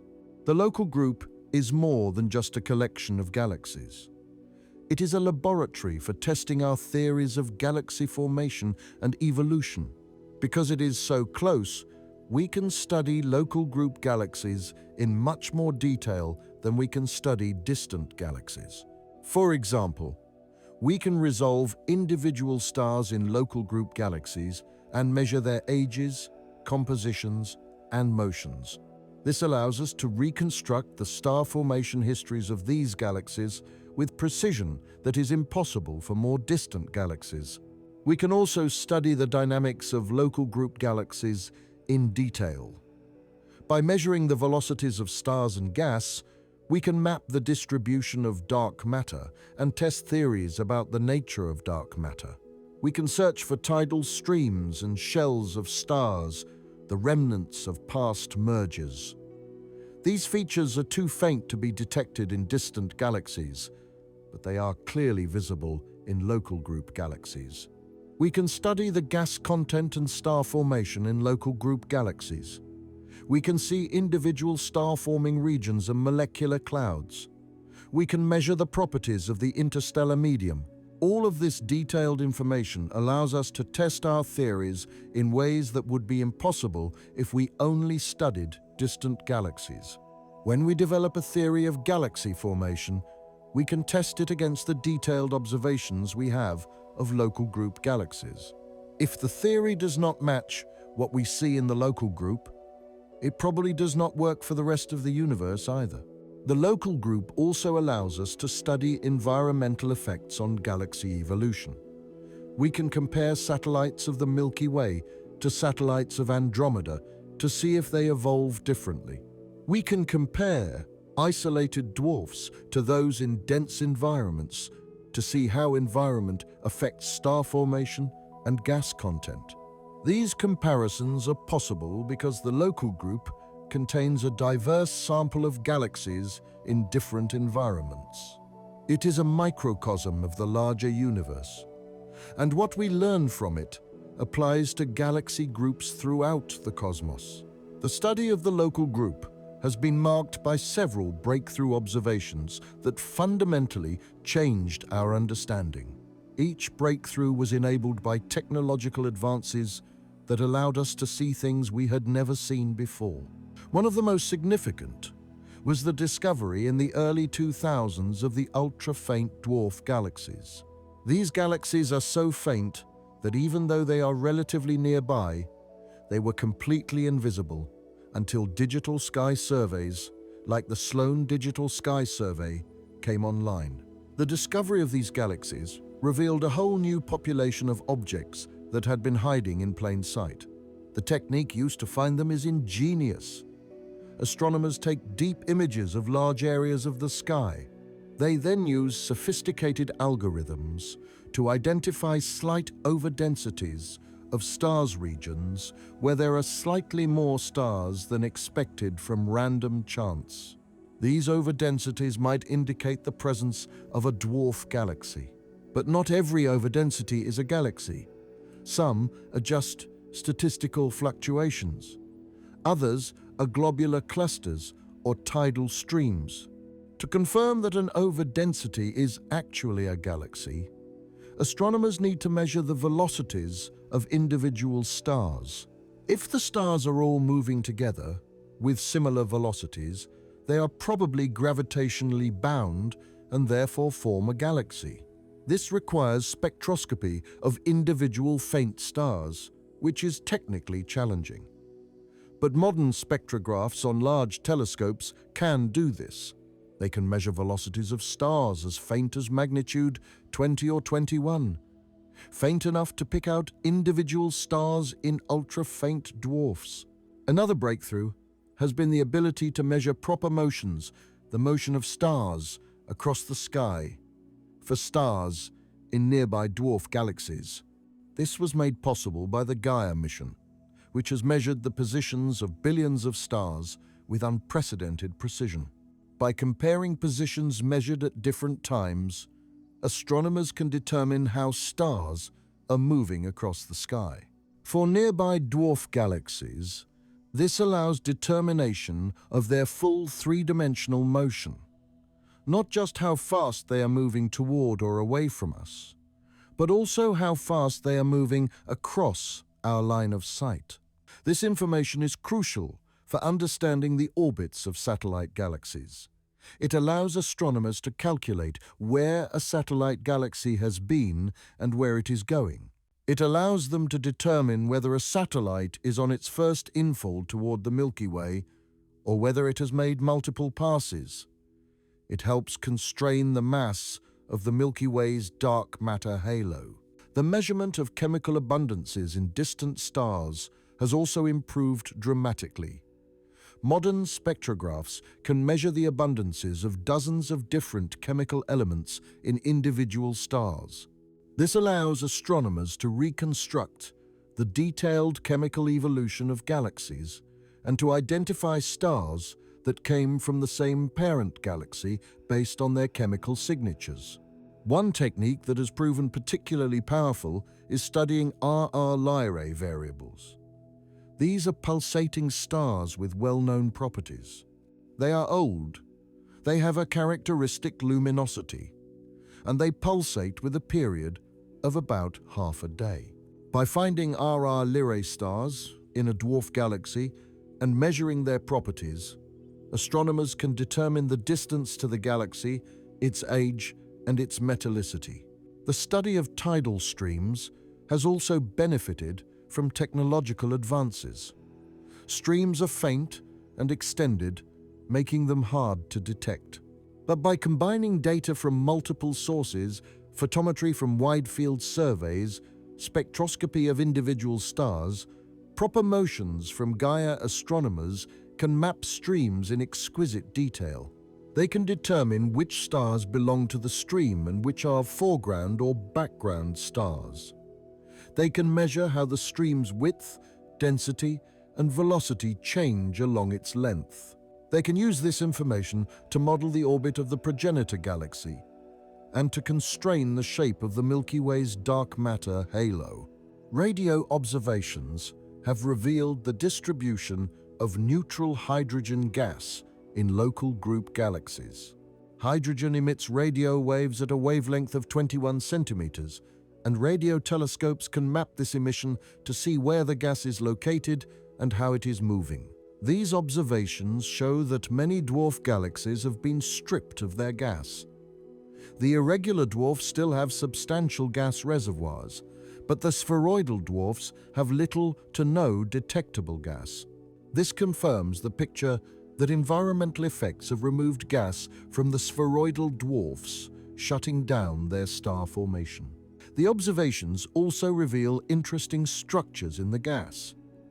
There are high-velocity clouds of hydrogen gas moving at velocities that do not match the rotation of the Milky Way's disk. Some of these clouds might be gas stripped from satellite galaxies. Others might be gas falling onto the Milky Way from the intergalactic medium. Infrared observations have revealed populations of old, cool stars in local group galaxies that would be invisible in optical light. The James Webb Space Telescope is now allowing astronomers to study these populations in unprecedented detail. It can see through dust clouds to reveal hidden star-forming regions. it can study the oldest stars in the local group, measuring their properties and testing theories of stellar evolution. Ultraviolet observations reveal the hottest, youngest stars in galaxies. These observations show where star formation is happening most vigorously. They can identify massive stars that will soon explode as supernovae, allowing astronomers to study these stars before they die. X-ray observations reveal the most energetic processes in galaxies. They can detect supernova remnants, neutron stars, and black holes. They can map hot gas halos around galaxies. They can identify regions where gas is being heated by shocks or by radiation from massive stars. By combining all these different types of observations, astronomers can build up a complete picture of local group galaxies.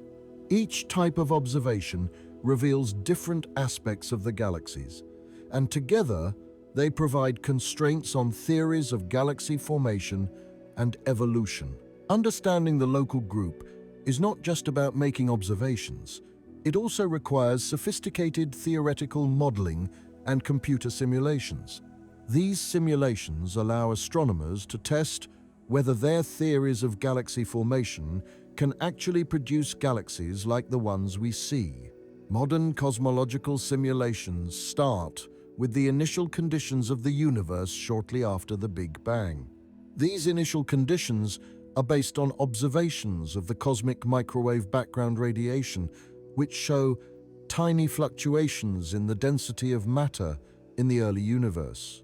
The simulations then evolve these initial conditions forward in time, following how the density fluctuations grow under the influence of gravity.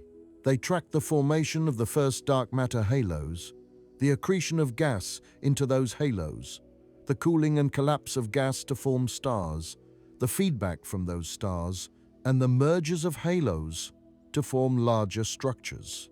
Running these simulations requires enormous computational resources. The largest simulations track billions of particles, each representing a clump of dark matter or gas. They follow the evolution of structures from the early universe to the present day, spanning over 13 billion years of cosmic time. Running one of these simulations can take months on a supercomputer with thousands of processors. The results are impressive.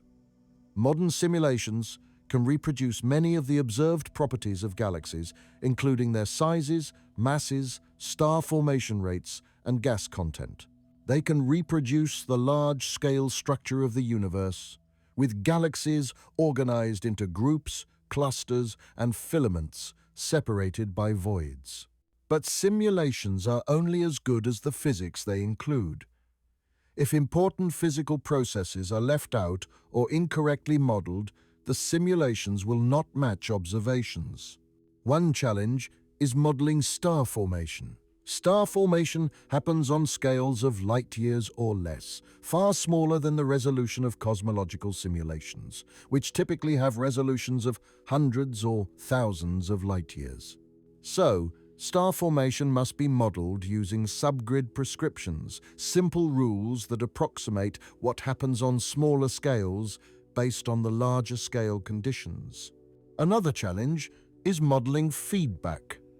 When stars form, they emit radiation and stellar winds. When massive stars explode as supernovae, they release enormous amounts of energy. All of this energy affects the gas in the galaxy, heating it, blowing it around, and sometimes blowing it out of the galaxy entirely. Getting the feedback right is crucial. Too much feedback in the simulation produces galaxies that are too small and have too few stars. Too little feedback and the simulation produces galaxies that are too large and too massive. Different simulations use different approaches to modeling feedback. Some use thermal feedback, injecting energy into the gas as heat. Others use kinetic feedback, giving the gas a velocity kick. Some include radiation pressure from massive stars, Others include energy injection from supermassive black holes. The fact that different approaches can produce different results highlights the uncertainties in our understanding of galaxy formation. We know feedback is important, but we do not yet fully understand all the details of how it works. Despite these challenges, simulations have been successful at reproducing many properties of the local group. They predict that a local group-like structure should contain two large galaxies and dozens of smaller satellites, which matches what we observe. They predict that the satellites should be dominated by dark matter, which also matches observations. But there are still some tensions between simulations and observations. The missing satellites problem is one. The core cusp problem is another. Some simulations produce satellite galaxies that are too dense in their centers compared to what observations suggest. Some produce satellites with too much star formation at late times compared to the observed satellites which stopped forming stars long ago. Resolving these tensions is an active area of research. It requires both better observations to precisely measure the properties of dwarf galaxies and better simulations to accurately model all the relevant physical processes. One promising direction is to run high-resolution simulations specifically tailored to the local group. Instead of simulating a random patch of the universe, these simulations start with initial conditions designed to produce a local group-like structure. This allows the simulations to achieve higher resolution and to follow the evolution of the local group in more detail. These targeted simulations can then make predictions about specific observables in the local group. For example, they can predict the number and distribution of tidal streams, the orbits of satellite galaxies, the distribution of dark matter, and the star formation histories of different galaxies. These predictions can then be compared to observations to test the simulations. Another approach is to use simulations to interpret observations. For example, if observations show that a particular dwarf galaxy has an unusual orbit or an unusual star formation history, simulations can be used to explore what might have caused those features. Was it a close encounter with another galaxy? Was it a change in the gas supply? Simulations can test these hypotheses. The local group is intimately connected to cosmology, the study of the universe as a whole. Understanding the local group helps us understand the broader universe, and understanding cosmology helps us understand the local group. The local group formed from quantum fluctuations in the very early universe. In the first fraction of a second after the Big Bang, tiny quantum fluctuations were stretched to cosmic scales by a period of rapid expansion called inflation. These fluctuations became the seeds for all structure in the universe. Regions that were slightly denser than average attracted more matter and grew denser over time. Regions that were slightly less dense than average became voids. Over billions of years, the dense regions collapsed under gravity to form galaxies, galaxy groups, galaxy clusters, and superclusters. The local group is one of the structures that formed from these primordial fluctuations. Its mass, size, and environment are determined by the initial conditions set in the early universe and by the laws of physics that govern how matter behaves. By studying the local group in detail, we can test our theories of cosmology. For example, the number of satellite galaxies around the Milky Way depends on the nature of dark matter. If dark matter consists of WIMPs, we expect a certain number of satellites. If dark matter consists of axions, we might expect a different number. By counting satellites and comparing to predictions, we can constrain the nature of dark matter. The orbits of satellite galaxies also provide information about cosmology. The satellites are falling toward the Milky Way under gravity, and their orbits depend on the distribution of dark matter in the Milky Way's halo. By measuring satellite orbits and comparing to simulations, we can constrain the shape and density profile of the dark matter halo, which in turn constrains models of dark matter. The star formation histories of local group galaxies are also connected to cosmology. The timing of reionization, the properties of the first stars, and the growth of structure in the early universe all affect when and how galaxies formed their stars. By reconstructing star formation histories, we can learn about these early cosmic processes. The local group also provides a check on cosmological measurements made using other techniques. For example, one way to measure the expansion rate of the universe is to observe distant supernovae. Another way is to measure the cosmic microwave background radiation. These two methods currently give slightly different results, a discrepancy that cosmologists are working to understand. The local group can help resolve this discrepancy by providing an independent measurement of the expansion rate. This uses what is called the distance ladder. Astronomers measure distances to nearby stars using parallax.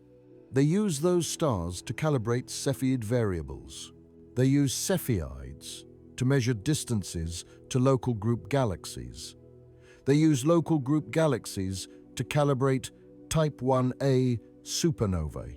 And they use Type 1a supernovae to measure distances to distant galaxies and determine the expansion rate of the universe. Any errors in the early rungs of this ladder propagate to later rungs, so it is crucial to get the local group distances right. This is why so much effort goes into measuring precise distances to local group galaxies using Cepheids, RR Lyrae stars, and other techniques. One of the most exciting frontiers in local group research is the search for dark matter particles. We know dark matter exists. We can see its gravitational effects throughout the universe, but we do not know what it is made of. One possibility is that dark matter consists of particles that interact very weakly with normal matter. These particles would be all around us, passing through the Earth and through our bodies all the time, but almost never interacting with anything. Detecting such particles requires extremely sensitive detectors placed deep underground to shield them from cosmic rays and other sources of background noise. These experiments look for the rare occasions when a dark matter particle collides with an atomic nucleus in the detector. So far, despite decades of searching, no definitive detection of dark matter particles has been made. But the search continues, with increasingly sensitive detectors and new search strategies. An alternative approach is to look for the products of dark matter particle annihilations. If dark matter particles occasionally collide with each other and annihilate, they should produce detectable radiation. Gamma rays are a particularly promising signature because they travel in straight lines and can be traced back to their source. This is where the local group comes in. The dwarf spheroidal galaxies are ideal targets for this search because they are dominated by dark matter. If dark matter particles annihilate, the rate of annihilation should be highest in regions where the dark matter density is highest. The centers of dwarf spheroidals have very high dark matter densities, so they should be bright sources of gamma rays if dark matter annihilates. Gamma ray telescopes, like the Fermi Gamma Ray Space Telescope, have observed many local group dwarf galaxies, searching for this signal. They have found some excess emission in some directions, but nothing that can be definitively attributed to dark matter annihilation. The search continues with more sensitive instruments and more sophisticated analysis techniques. Another approach is to look for neutrinos from dark matter annihilation. Neutrinos are ghost-like particles that interact even more weakly than dark matter particles themselves. But neutrino detectors can observe large volumes of matter, increasing the chances of detecting a rare neutrino interaction. Neutrino telescopes like IceCube, located at the South Pole, have searched for neutrinos coming from the direction of local group dwarf galaxies. Again, no definitive signal has been found, but the searches continue to improve. The lack of a detection so far does not mean dark matter does not exist. It means either that dark matter does not annihilate at a detectable rate, or that we have not yet built sensitive enough detectors, or that we are searching in the wrong places or in the wrong way. Understanding the distribution of dark matter in local group galaxies is crucial for these searches. If the dark matter is distributed differently than we think, the expected signal would be different. This is why so much effort goes into measuring dark matter distributions using stellar kinematics and other techniques. Despite all we have learned about the local group, many questions remain unanswered. These questions will drive research for decades to come. First, how many members does the local group actually have? We know of approximately 50 to 60 confirmed members, but simulations predict there should be more. How many ultra-faint dwarfs are still waiting to be discovered? Are there satellites lurking behind the Milky Way's disk, hidden from view by dust and stars? Are there isolated galaxies at the edge of the local group that we have not yet found? Future surveys, particularly those using the Vera C. Rubin Observatory, will likely discover more members. Each new discovery will add to our understanding of galaxy formation and the nature of dark matter. Second, what is the exact nature of dark matter? The local group provides some of the best constraints on dark matter properties, but we still do not know what dark matter is made of. Future observations of dwarf galaxies, combined with direct detection experiments and searches for annihilation signals, might finally solve this mystery.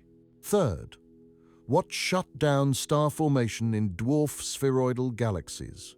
We have theories, environmental effects, supernova feedback, reionization, but we do not know which mechanism was most important or how they work together. Better observations of gas content and star formation histories, combined with improved simulations, will help answer this question. Fourth, what will happen when the Milky Way and Andromeda merge? Will the merger definitely happen, or is there a chance they will miss each other? If they do merge, what will the resulting galaxy look like? How will the merger affect the satellite galaxies? What will happen to the solar system? Improved measurements of Andromeda's velocity, particularly its motion across the sky, will help answer these questions. Simulations of the merger will become more sophisticated as computational power increases. Fifth, is there life elsewhere in the local group? We have not found any evidence of it yet, but the search is just beginning. As telescopes improve and we start to characterize the atmospheres of exoplanets, we might detect biosignatures that would indicate the presence of life. The James Webb Space Telescope is already observing potentially habitable planets around nearby stars. Future telescopes, like the proposed Habitable Worlds Observatory, will be even more capable.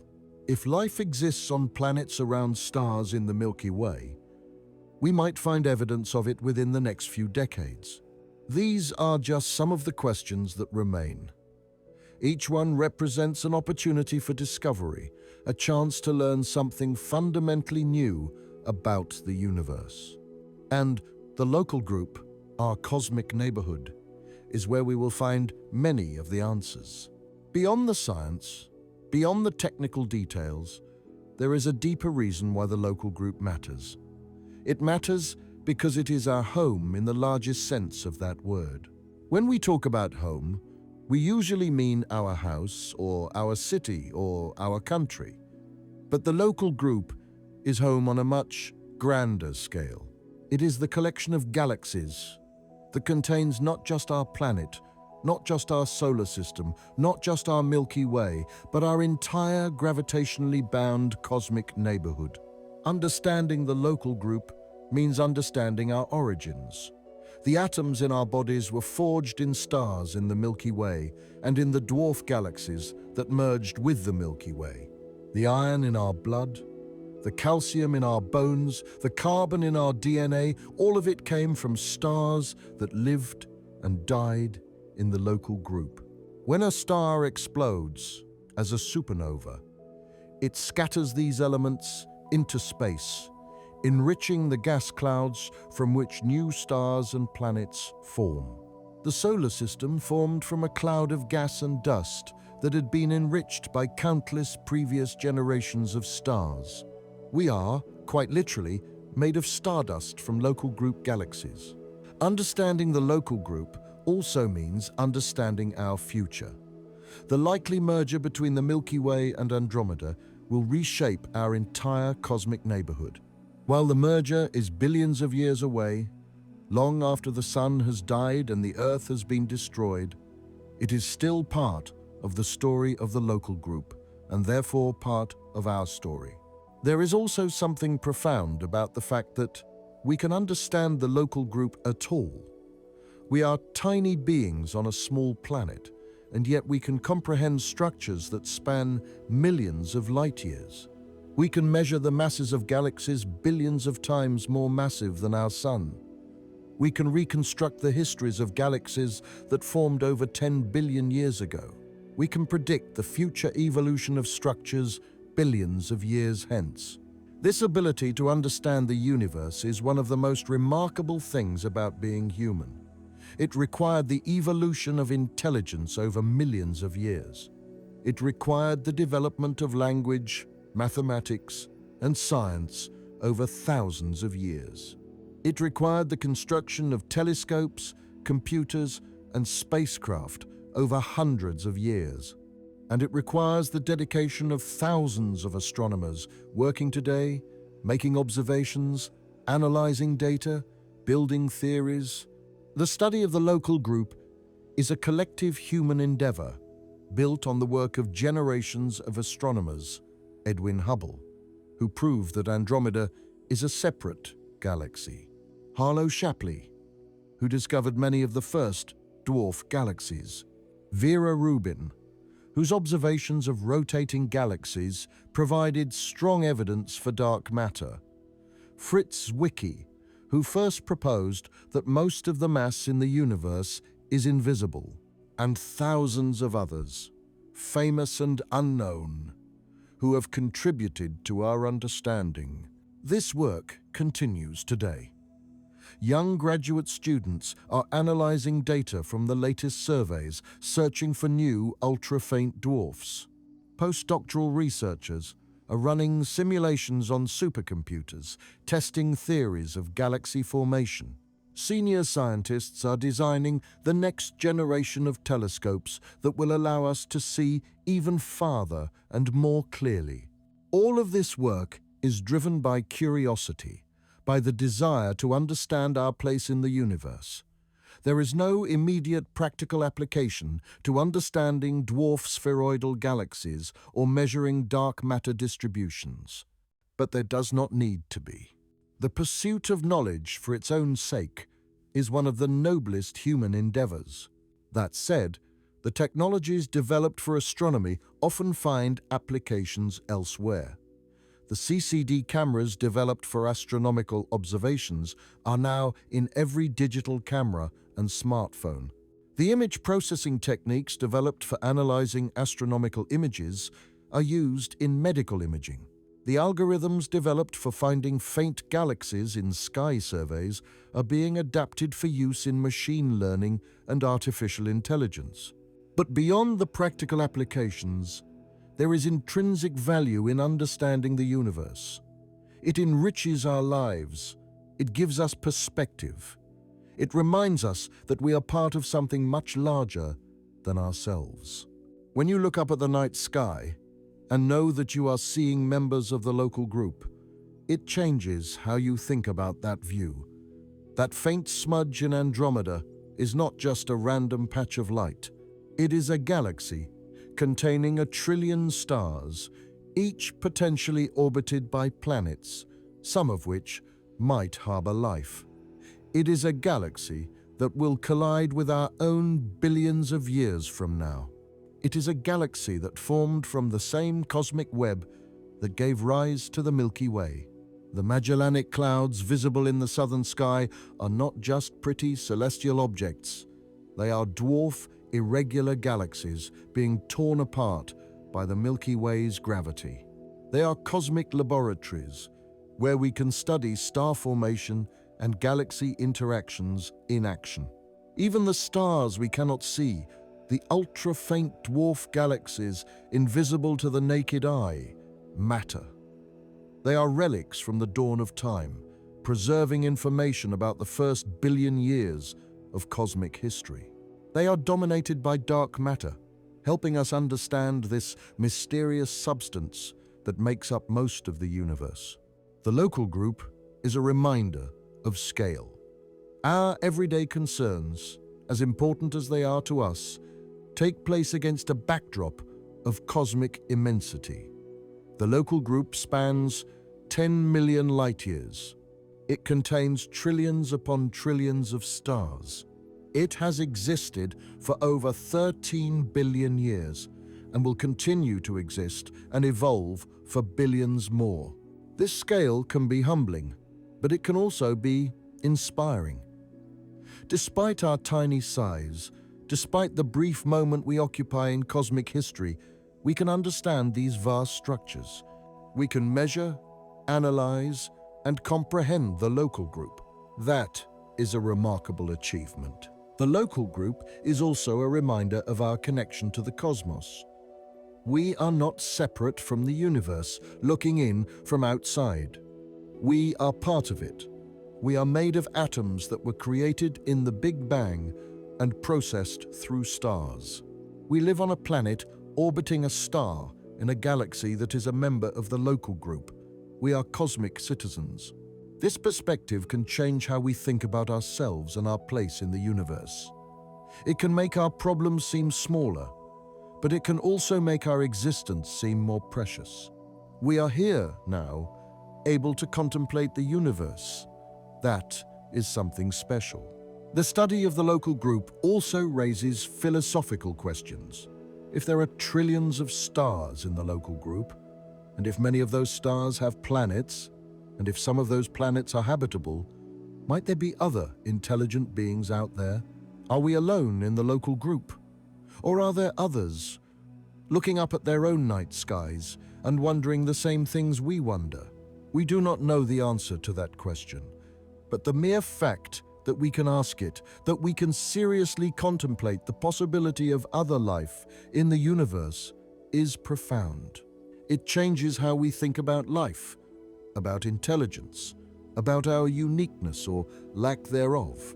If we ever do discover evidence of life elsewhere in the local group, it will be one of the most significant discoveries in human history. It will answer one of the oldest questions we have asked.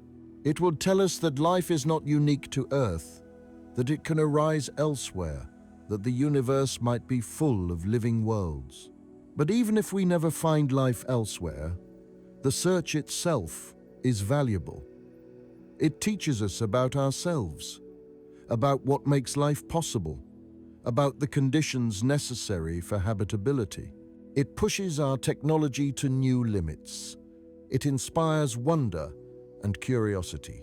The local group is more than just a scientific topic.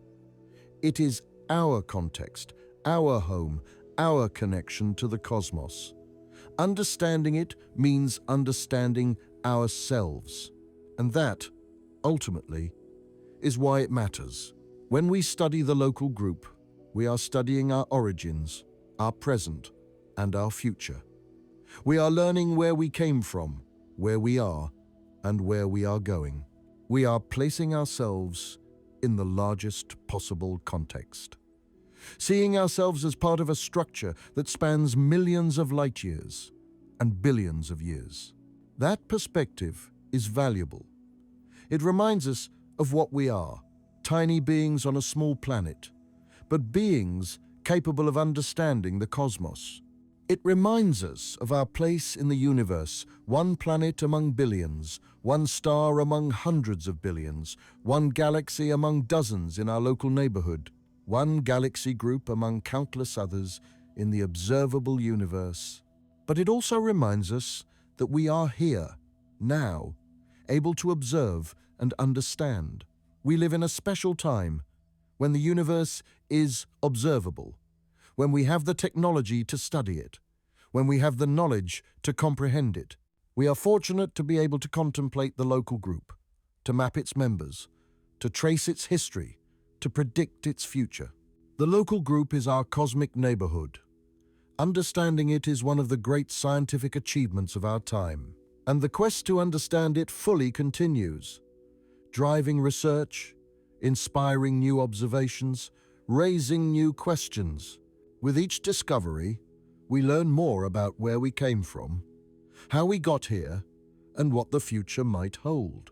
This is the story of the local group, a story of structure and scale, of formation and evolution, of the interplay between matter visible and invisible, of galaxies great and small.